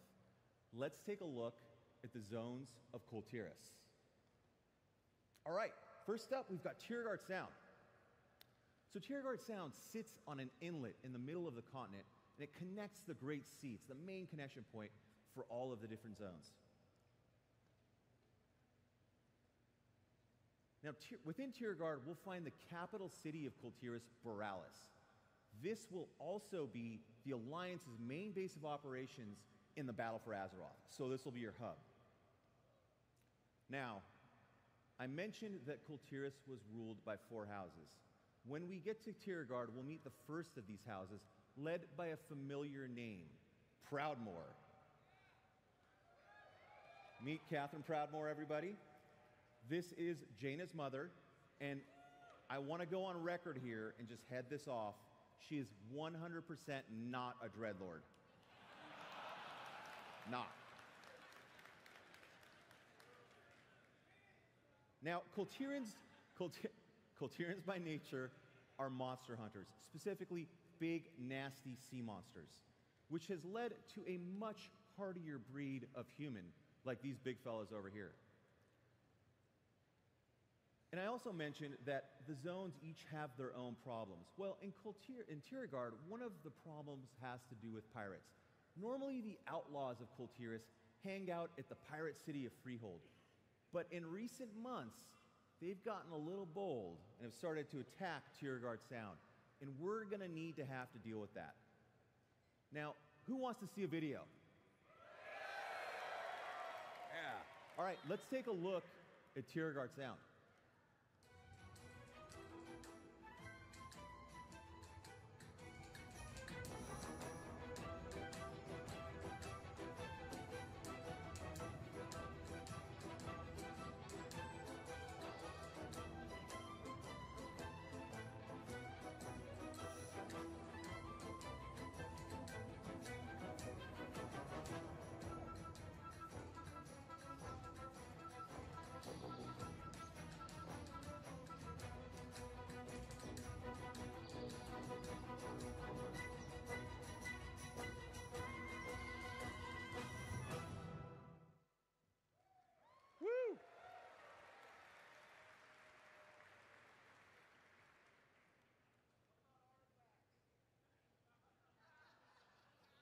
Moving on to Drusvar.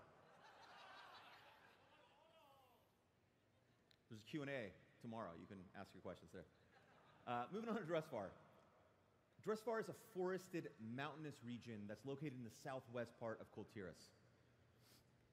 Lord and Lady Waycrest govern this region, but in recent months, they've been suspiciously absent from public affairs.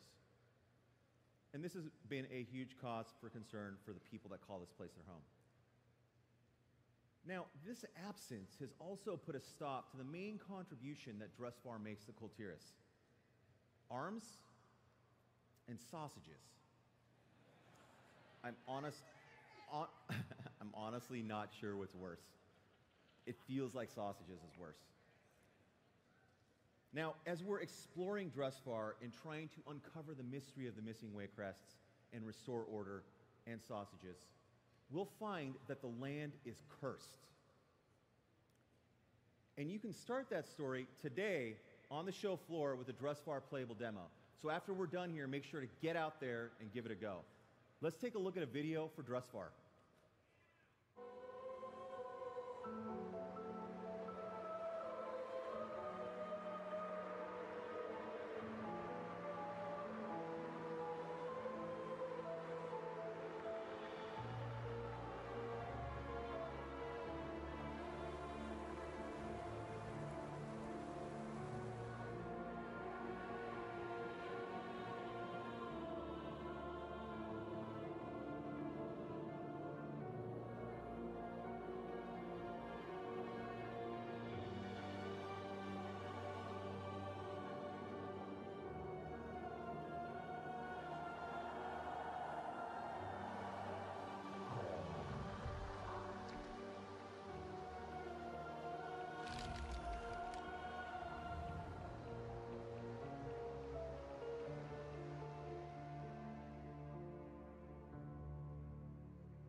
Last up in Kultiris, we've got Stormsong Valley. Now, unlike Tiergard Sound and Drusvar, Stormsong Valley is lush, green, and beautiful. The area is ruled by House Stormsong, and the people of this region are devoted to the sea with a fanatical religious fervor. Now, they're led by a group known as Sea Priests. It's through Stormsong and the Sea Priests that the mighty Kultiran Navy is built. Every ship, every piece that goes into every ship must first be blessed by the Sea Priests before the vessels are deemed seaworthy. They take their shipbuilding really seriously here. Now, when we get to Stormsong, we'll find that shipbuilding operations have come to a stop as ancient dark forces are attacking from the sea. And Quillbors. Lots and lots of Quillbors.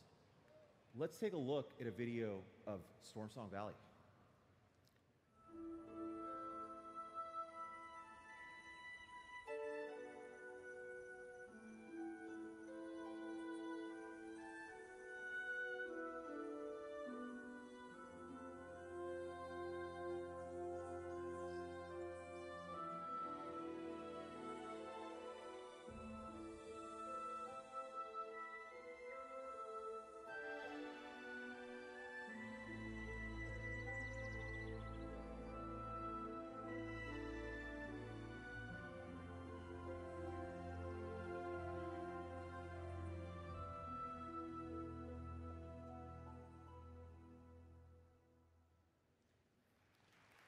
All right. Beautiful. All right, so we've gotten a glimpse into the areas and zones of Kultiris. Let's switch gears and take a look at Zandalar for the Horde. Woo! So, without a doubt, troll civilizations are some of the oldest on Azeroth. And the Zandalari Empire is no exception, having been formed some 16,000 years ago. Now, the island we know as Zandalar today was actually once a landlocked mountain range, but the Sundering changed all of that when the mountains and most of the empire sank into the sea. But trolls are a hardy and resourceful race. They adapted to island life and over thousands of years mastered the seas. Today, the Zandalari have a navy that rivals, if not surpasses, the Kultirans, which makes them a very attractive ally to the Horde in this battle for Azeroth. But when we arrive there, we'll find that things are not going great for the Zandalari. And before we can get them to join us, we're going to need to restore some order. Like Kultiris, Zandalar is broken up into three main regions. We've got Zuldazar in the south, the Swamp of Nazmir in the northeast, and the Desert of Vol'dun in the northwest. Let's take a look at the zones of Zandalar. All right, so starting with Zuldazar itself. Zuldazar is the capital city of the Zandalari and also the only safe refuge the Zandalari trolls have in this region. They're being attacked not just from outside their borders, but from within. This will also be the capital of the Horde in this expansion as they try to keep this empire from falling apart. Now, when we first arrive at Zuldazar, we will meet King Rastakhan and his daughter, the mighty Princess Talanji. And with Talanji, we will explore and investigate a potential uprising from within Capital City. And if that weren't bad enough, Blood Troll invaders from the north, from the swamps of Nazmir, are hammering the borders of Zuldazar, making things really hard for the Zandalari. Let's take a look at a video of Zuldazar.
Epic.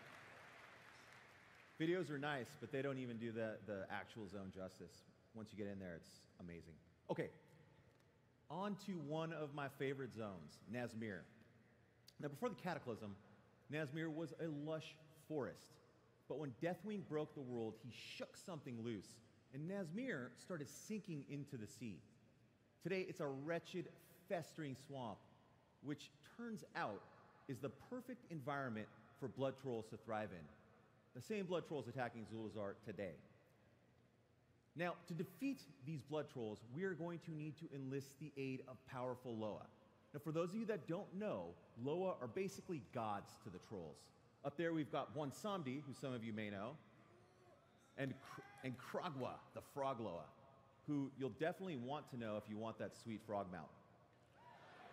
I know you do. I know you do. Now, as we're digging through the muck in Nazmir, we will uncover ancient Titan secrets and a Titan facility. And inside that facility, there might hold the key to destroying all life on Azeroth, which clearly we do not want. And I hope the Alliance is paying attention here. There are things you're going to need to do as well. And you know what's awesome? Nazmir is playable today on the show floor. So, how'd that get in there? Chris Metzen, good Lord. So, let's take a look at a video of Nazmir.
Yeah.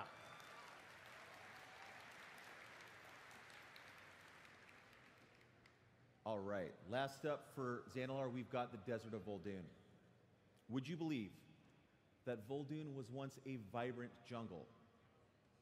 You probably believe that, it's totally plausible. But all of that changed when the Akir, this mighty, savage group of old god minions, attacked this region thousands of years ago, leaving nothing but desert and ruin in their wake. So, what do the Xandalari do with an uninhabitable desert? Well, they use it to basically send off their criminals to. And most of them die.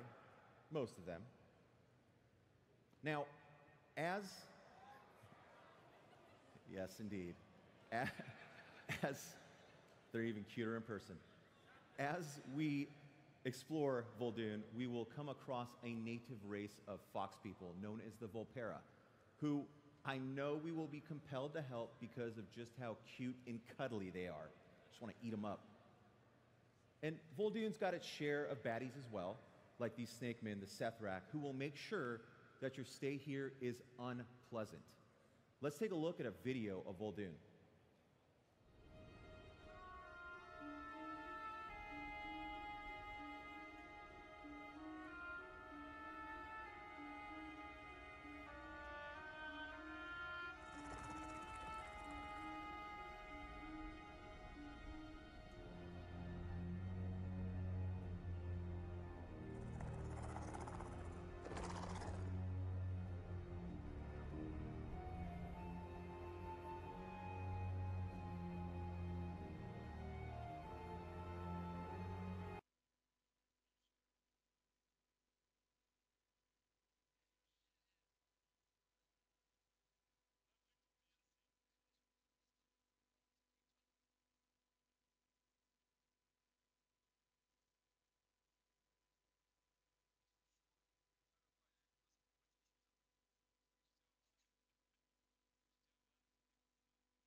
All right. And that was Zandalar. Before I hand off to Ian, I want to take a minute to talk about character stories. In Legion, we did the character story for Illidan, and we really liked how that turned out across the patches. And which, by the way, it's not quite done yet. It'll get there pretty soon. So, for Battle for Azeroth, we want to do a lot more of that. We want to involve more characters. So we want to follow the lives of Anduin, the Lion of Stormwind, and Sylvanas as they lead their people through this war. And of course, we're going to adventure with Jaina as she goes to her homeland, Kultiras. We'll find out where she's been, because I know you're all asking. Where she is at today, and most importantly, where she's going. What about Thrall? Where is the orc that founded this new horde? What's his place in all of this?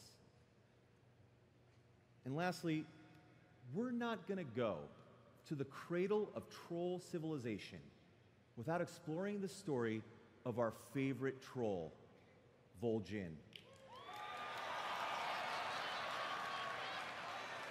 Thank you, everyone.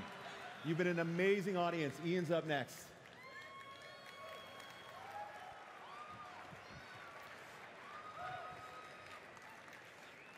We told you we'd get back to Vol'jin. Thank you, Alex. Okay, so you have just heard all about the world that you're going to be exploring. Let me start talking a bit about how you're going to be exploring it. So just some of the basics first. So as Alex mentioned, we have 6 zones spanning 2 continents. 3 on Kultiras, 3 on Zandalar. And because of the nature of the story here, the way you're going to level up, Alliance players will head off to Tiragard initially, Horde players will head off to Zuldazar, and you will level to 120, primarily in your own faction's continent, as you learn to understand their problems and solve those problems. We're still going to have the scaling zone tech we had in Legion, so you can pick which of the 3 zones you want to start in, which problem you want to solve first, play your way through those content as you prefer. Now, at max level, the entire world will open up to you, effectively doubling the amount of outdoor space that you'll be actively engaged in when you are 120. Now, it might be easy to lose track as you are dealing with the problems of the Kultirans and of the Zandalari. It might be easy to lose track of the larger conflict in which Azeroth as a whole is embroiled. And so just as we had the Garrison campaign in Warlords and the Class Order campaign in Legion, we have 2 epic Alliance and Horde war campaign arcs that will weave their way throughout the level up experience and beyond, anchoring you in the larger war consuming the world, as well as beginning to lead you to the opposite faction's lands. So you'll start to build up some outposts in Kultiras as a Horde player. You'll start to build up some outposts in Zandalar as an Alliance player that will set the stage for the eventual 120 experience when it all opens up. Now, at max level, there will be world quests, there will be emissaries. We're very happy with how this has played out in Legion. We want to continue to build upon it, refine it, learn from what's worked, what hasn't, but that structure is here to stay. Now, let's start talking a little bit about features. So, allied races. So, as we've heard, the lines of battle here have been drawn. It's hard to remain neutral in Azeroth going forward. Alliance and Horde are looking for all the help they can get. And part of what that means is seeking out potential allies, turning to friends that we've been through great hardship together, and seeing if they will join our cause. And you, as a champion of the Alliance or champion of the Horde, are going to be one of those doing that. You will reach out to these allies, see what other problems they have, see if they will join the Alliance, see if they will join the Horde, playing through custom quest content that tells the story of how Thalyssra and the Nightborn come to join the Horde, or how Ilaria and the crack elite squad of elves that she has trained to harness the power of the Void come to make their home in the Alliance, hardening the rift between her and her sister. You will play through those quests, and once you do, you will unlock the ability to make that allied race as a new character across your account.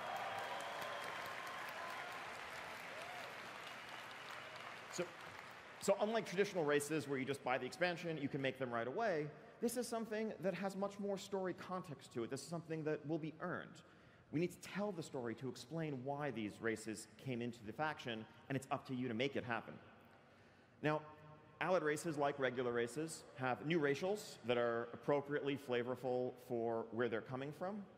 Varied customization, as makes sense for what the race is. Lightforged Draenei have various holy markings across their body that you can customize.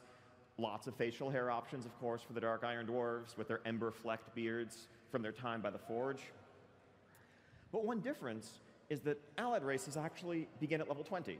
They're a bit more advanced, and we know that if you're playing one, you're a bit more advanced as a player. You're already established in World of Warcraft.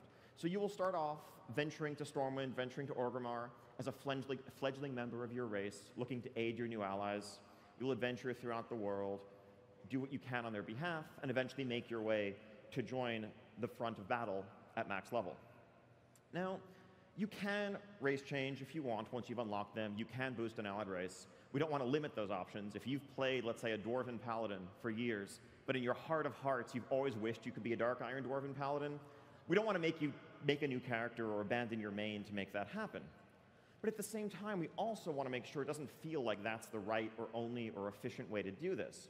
So if you level an allied race from 20 all the way to max, you will unlock a set of heritage armor, a cosmetic appearance that reflects the essence of what it means to be a Nightborn Elf or a Dark Iron Dwarf, that you can show off so that everyone who sees you understands what you've done. So just to sum up here, we have six allied races coming with Battle for Azeroth, but this is a system that's a foundation upon which we can continue to build in the future. Azeroth is full of countless potential allies, and we can use all the help we can get. So we're very excited about this as a starting point for something greater to come. And so for Horde, you will be turning to the Nightborn in the High Mountain, with whom you fought and whom you aided in the Broken Isles, as well as, if you are successful in your journey on Zandalar, the Zandalari Trolls. Meanwhile, the Alliance find fast new allies among the forces of Argus, the Lightforged Draenei, the Void Elves under Alaria's tutelage, and they will work with Moira to rekindle and bring the Dark Iron Dwarves into the Alliance formally. So I know you caught a quick glimpse of these allied races during the feature reveal, but let's take a much closer look. Check out this video.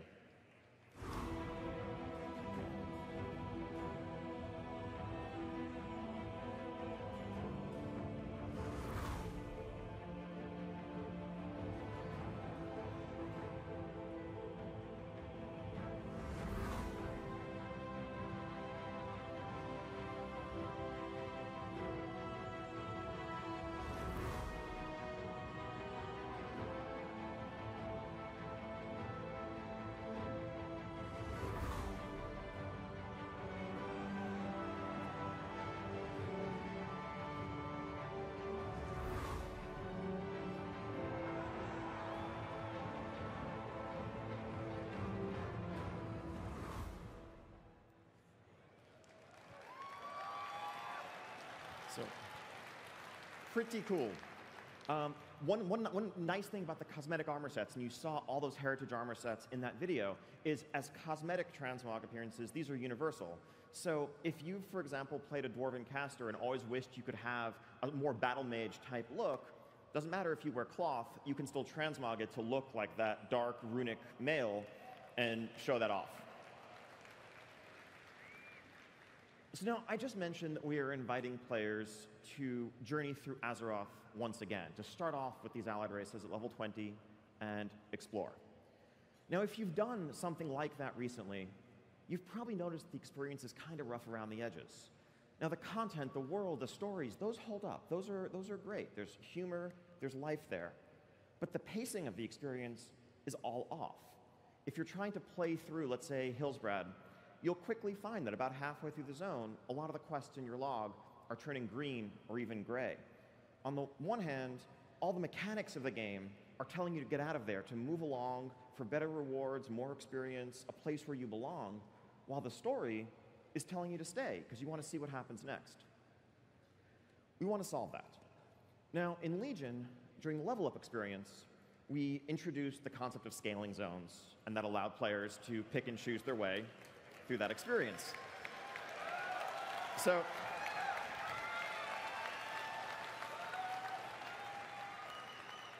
you have it figured out. I don't even need to give this presentation. But no, you can see where this is going. So we are looking to take that tech and expand it to the entirety of World of Warcraft.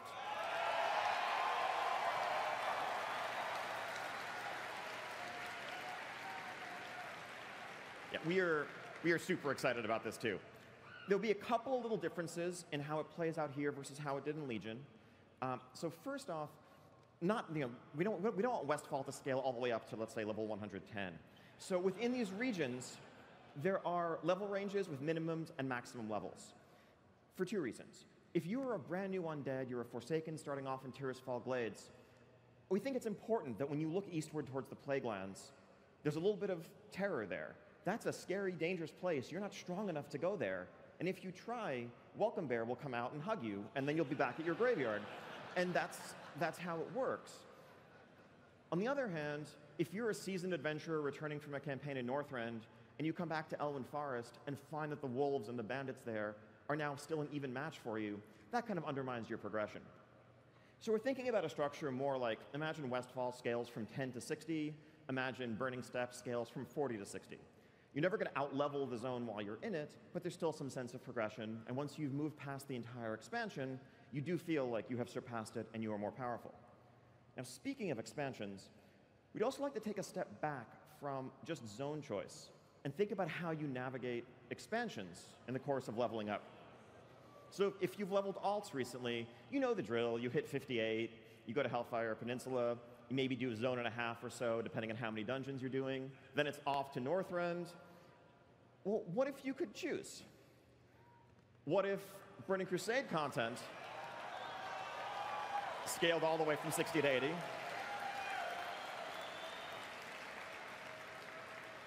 It's pretty self-explanatory.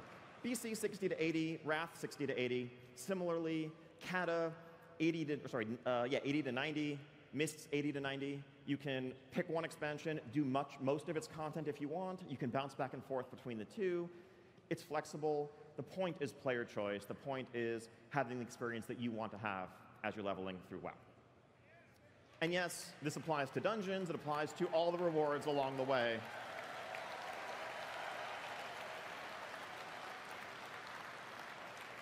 So yeah, it's awesome to hear the excitement. We are every bit as excited about this. And because it's something that really it's not really an expansion feature, it's just a basic improvement to the game, we want to get this in your hands sooner. So,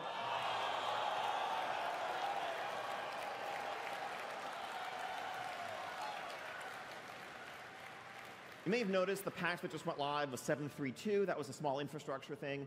We have a proper 7.3.5 around the corner. It'll be coming to PTR in just a few weeks, and you will be able to see the beginnings of many of these improvements there. We can't wait to hear your feedback.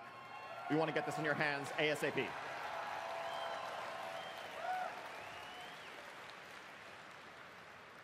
All right. Now, an all-new feature. Wasn't mentioned in the features trailer. So, the battle for Azeroth is a battle between the Alliance and Horde for control of our world, but it's also a battle in which we will all be asked to stand up to safeguard our world. We will need to fight for its survival. And in the aftermath of the Legion's attack, our world is actually direly wounded. And Magni, speaker for Azeroth, speaker for her world soul, will reach out to us as some of her greatest champions and summon us, where we will commune with the world soul at the very beginning of our journey, and we will receive a gift from Azeroth herself. An artifact-quality medallion called the Heart of Azeroth. Now, your artifact weapons that you currently wield, those will be consigned to history. They will go out in, they will receive a proper send-off. That story has yet to be told, but we'll get there. But your companion in your journeys throughout the battle for Azeroth will be this medallion known as the Heart of Azeroth. And as Azeroth herself suffers, as she bleeds, her life essence actually seeps out throughout the world. It's incredibly powerful. It's a substance known as azurite.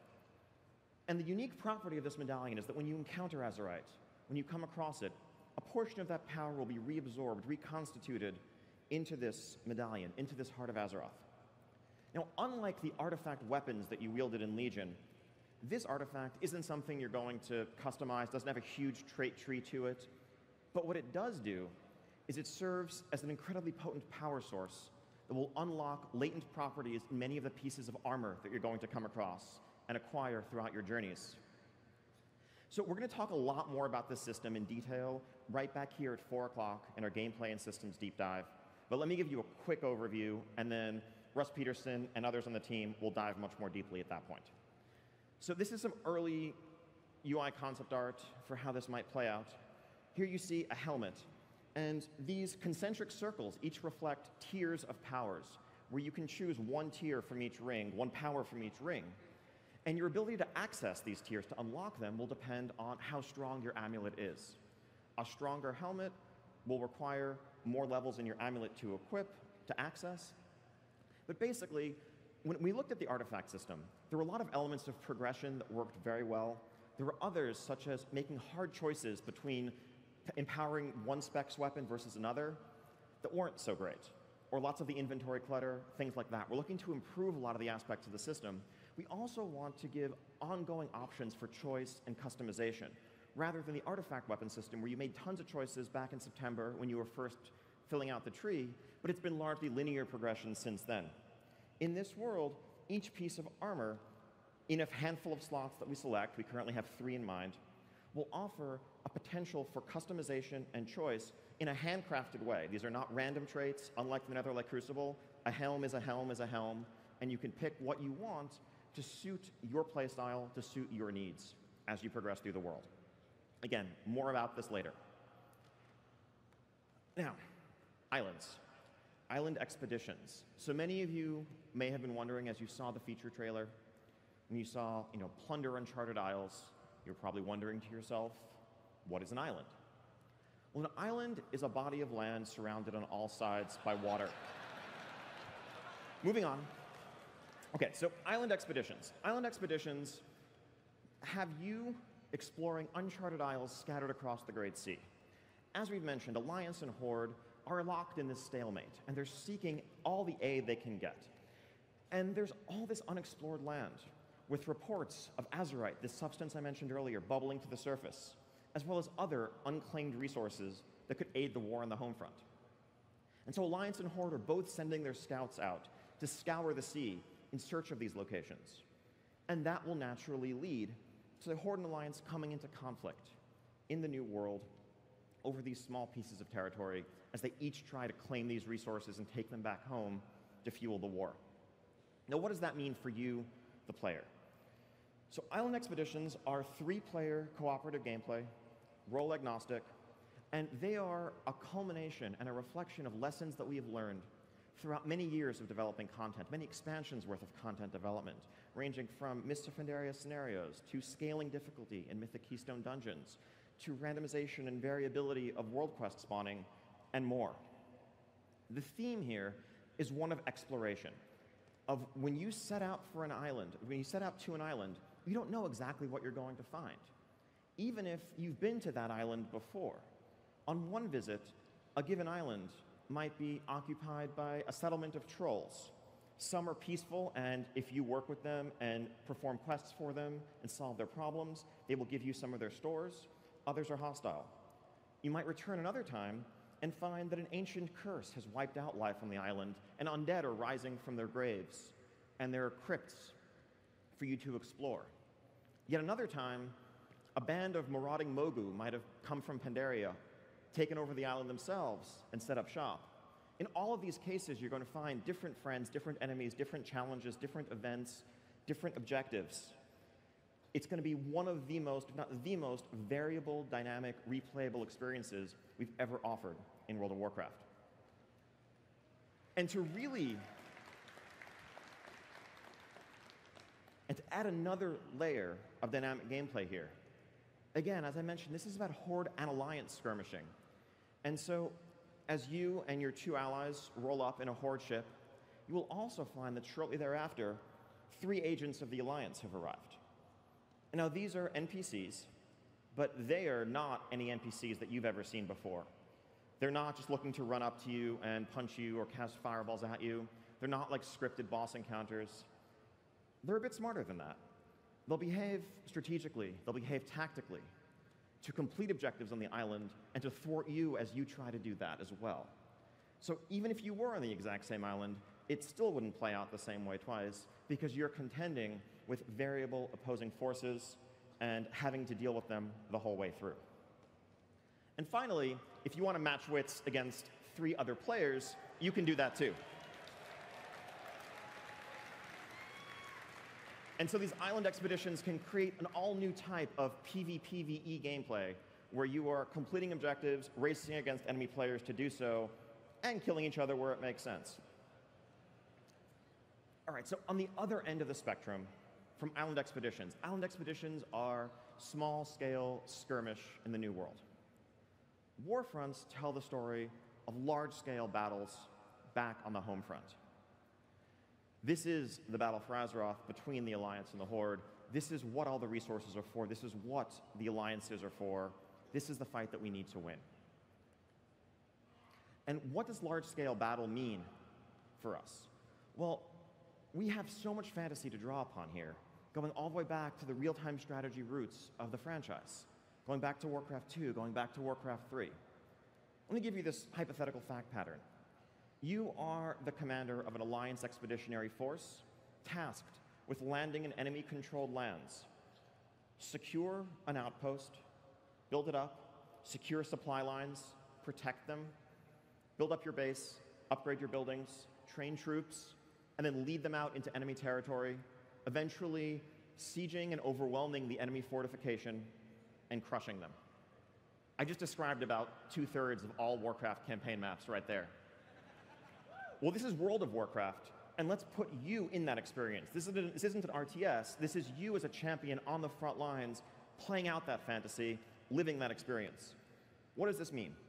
A Warfront is a 20-player cooperative raid as you join Alliance force, as you join a Horde force, to build up a base and take on a vast enemy entrenched, led by a powerful commander. And what you will do along the way is gather resources, build structures, decide whether you want a barracks or a stables collectively, upgrade those things, train troops, upgrade your troops, and lead those troops into battle to claim ultimate victory on behalf of your faction. Now, both Islands and Warfronts, I've just given you a quick high-level overview, but again, at 4 p.m., right back here in our gameplay and systems deep dive, we'll be talking a lot more about both of these features.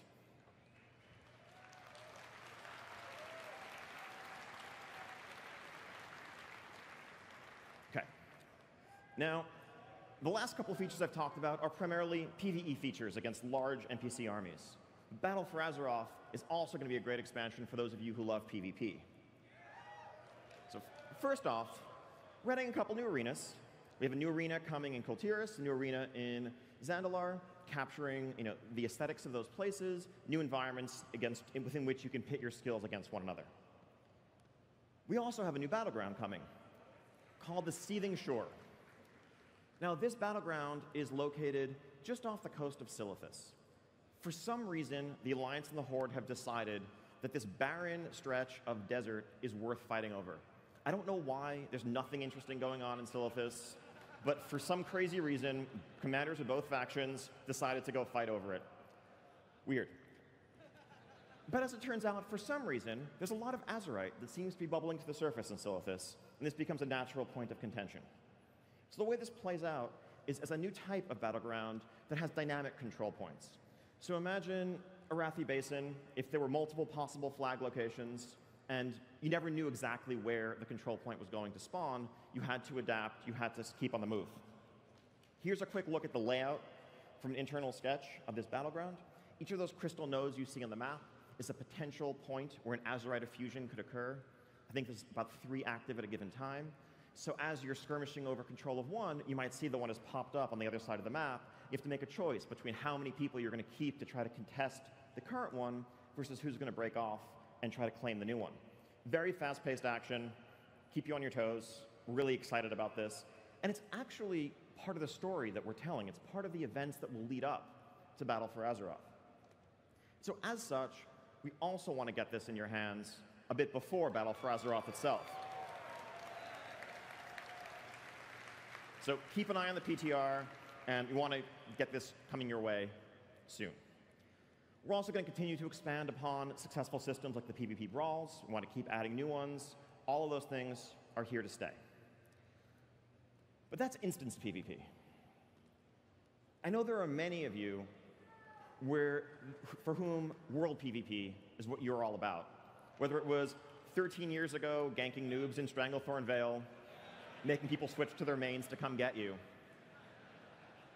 or just being a terror of World Quest areas today, it's the thing that you love. And you might feel like it hasn't been treated with the respect it deserves over the years. We agree. In a lot of ways, our PvP rule set for World PvP hasn't really changed since 2005. I guess we got rid of dishonorable kills about 10 years ago. So we should bring them back. No. But the way in which you play the game has changed tremendously. Over the years, server transfers opened up. People want to move around to play with their friends, to find new guilds. As it turns out, most people prefer to transfer to servers where their faction is already dominant, leading to more and more lopsided populations. Ease of travel around the world and power scaling have changed significantly. You could be trying to fight someone, and they could, CC you, get away, mount up, fly away. You never see them again. And much more recently, we have cross-realm gameplay. You might join a World Quest group in the pre-made group finder, and even though you're on a PvP server, you could join the group and suddenly find that you're surrounded by orange names because you just landed on a PvE realm, or vice versa. In a lot of ways, our rule set doesn't necessarily make a ton of sense for the way the game is right now and how people play the game. That's something we'd like to re-examine. And so I think there's two audiences that we're thinking of as we approach these changes. First off, there are likely many of you in the audience and watching at home who play on PvP servers today, but it's not really the gameplay you're looking for. You're there because that's where your friends wanted to be. That's where you ended up many years ago. You don't want to pay money for a server transfer. You don't want to leave your friends to change that. But you might be actually sitting here hearing about and thinking about this expansion we're talking about, where you'll be venturing into enemy-controlled lands with a bit of trepidation, thinking, that sounds actually pretty frustrating. On the other end of the spectrum, there are those of you who love World PvP and feel like, exactly, and feel like that's part of what makes World of Warcraft, and you want more of it. You want it to be more balanced, you want it to be more interesting, and you want it to occur more organically. We agree. So the core of the changes we're looking at are actually, first and foremost, getting rid of this arbitrary division between PvP and PvE server rule sets, where you're locked in permanently on a given server, and unless you transfer and leave your friends, you can't change that. We want to make this an individual toggle, unifying our servers into a single rule set. So when you are in Stormwind, you're in Orgrimmar, you're in Dalaran, you can choose whether you want to PvP flag, you want to opt into PvP, or not. And if you do, when you venture out into the world, you'll basically be on a PvP server, PvP rule set, with other people who've also opted into that gameplay. And if you don't want to, don't. What this lets us do, on the one hand, people who feel trapped on PvP servers now have an easy way out. On the other hand, we have a foundation upon which we can build a new generation of world PvP content. In the past, whenever internally we would think about and debate ideas for really cool world PvP stuff, it always ran into this roadblock of, well, what does that mean if you're on a PvE server? Does that just mean that half of the players of our game can't access that content meaningfully? And that always felt like a really large stumbling block. We could create all new content, whether it's bounty hunting quests or quests that send you to assassinate high-value targets in enemy territory, and encourage some of that organic conflict and reward it in a way that we never could before. Now, also, we realize you may be hearing this and thinking, well, why would I ever activate PvP just to go out and do my world quests? That feel like this is probably just going to be a bunch of people deathmatching across our zones, turning them into giant arenas. And that's not actually what World PvP is about, right? World PvP is that organic encounter that occurs. And so, in order to offset that inefficiency, we do want to offer some bonuses to something like experience gain, reputation gain, where it makes sense for questing with PvP mode enabled. The point of this is not to make this feel like the right or the only way to play if you don't like PvP, but rather to make it feel like it's worth your time if you do. Play the way you want to play. We'll have a lot more to talk about this in the future, but the aim of these changes is to build a foundation upon which we can make World PvP great again.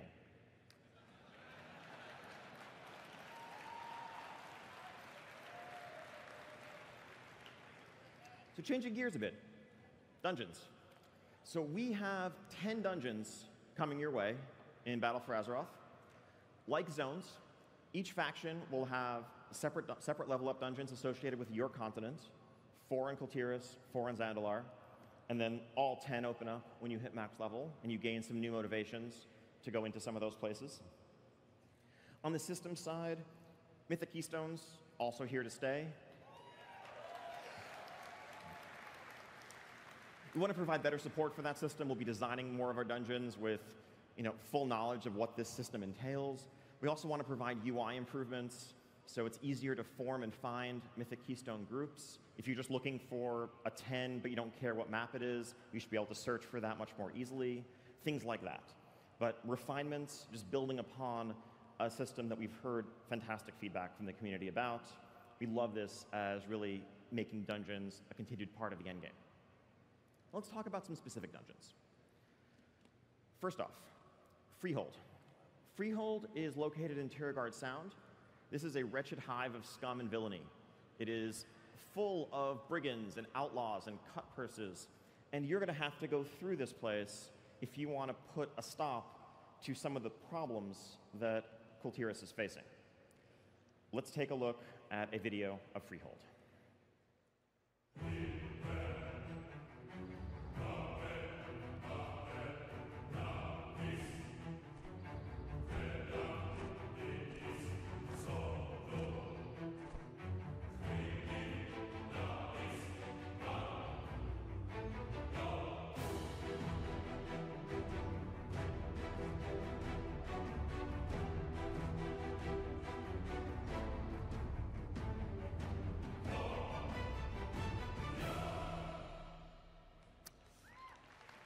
Yeah, that was an ogre with a shark for its arm, but okay.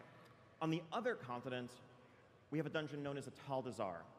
This is a tomb of ancient Zandalari kings located in the zone of Zoldazar. But there are dark forces present here. Trolls conducting horrible rituals, dinosaurs, undead dinosaurs, and all sorts of other threats. Let's take a look at a video for this dungeon.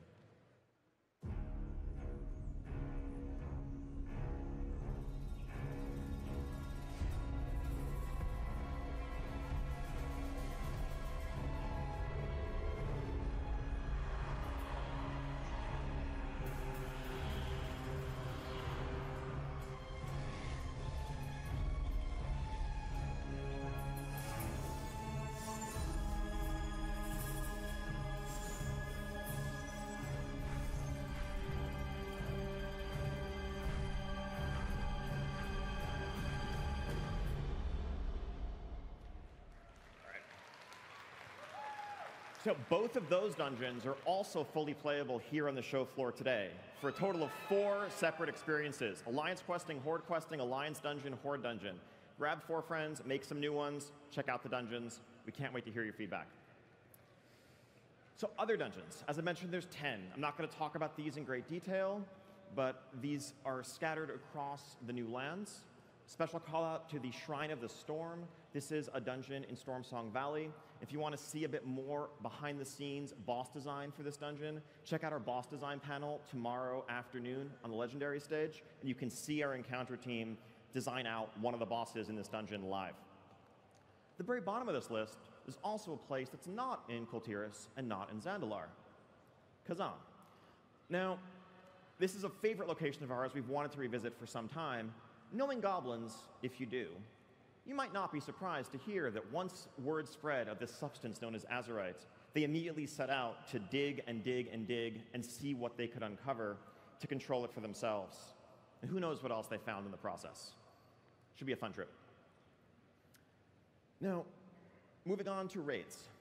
Quickly here, since I don't want to go in too much detail into the nature of this raid, because it's hard to do without tremendously spoiling pretty much the whole story of Zandalar, and I don't want to deprive anybody of the experience of learning what happens as intended through data mine broadcast text. But this raid is the Titan facility Alex mentioned earlier, located in Nazmir, known as Uldir Halls of Control. It was once a Titan, effectively a laboratory, a quarantine facility, where they aimed to analyze and try to understand the nature of their ancient enemy, the Old Gods. It didn't go so well. This place has been shut down, sealed away for thousands of years until now. And we'll have to go in there to face off against the source of Zandalar's corruption. Inside, we'll see a new spin on some Titan architecture, as you see in a concept from one of our dungeon artists here. We'll be facing off against all manner of delightfully slimy foes.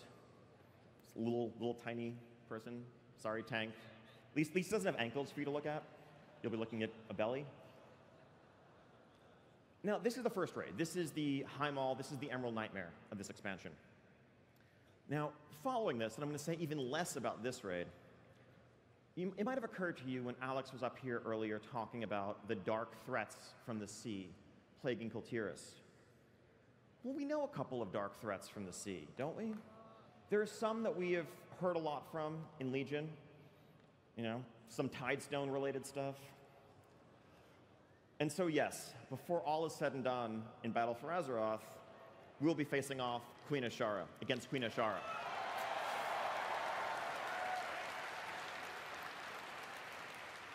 So lots more story to tell on that front.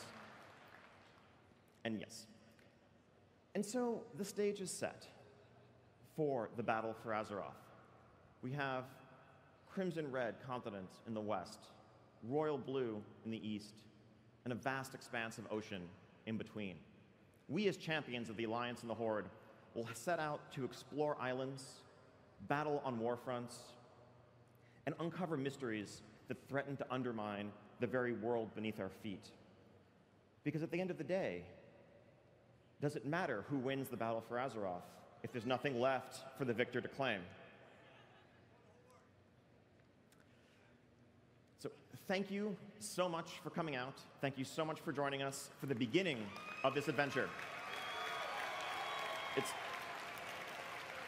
always a joy. We have so much more information to share over the course of the afternoon here at BlizzCon, starting in just a few hours right back here on this stage. And if you have any questions about what you've heard, submit those questions up at the Darkmoon Fair or online for our Q&A tomorrow afternoon, focused exclusively on Battle for Azeroth content and what lies ahead.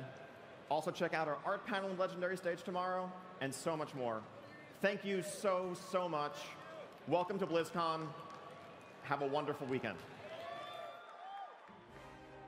Thank you for attending the World of Warcraft What's Next panel.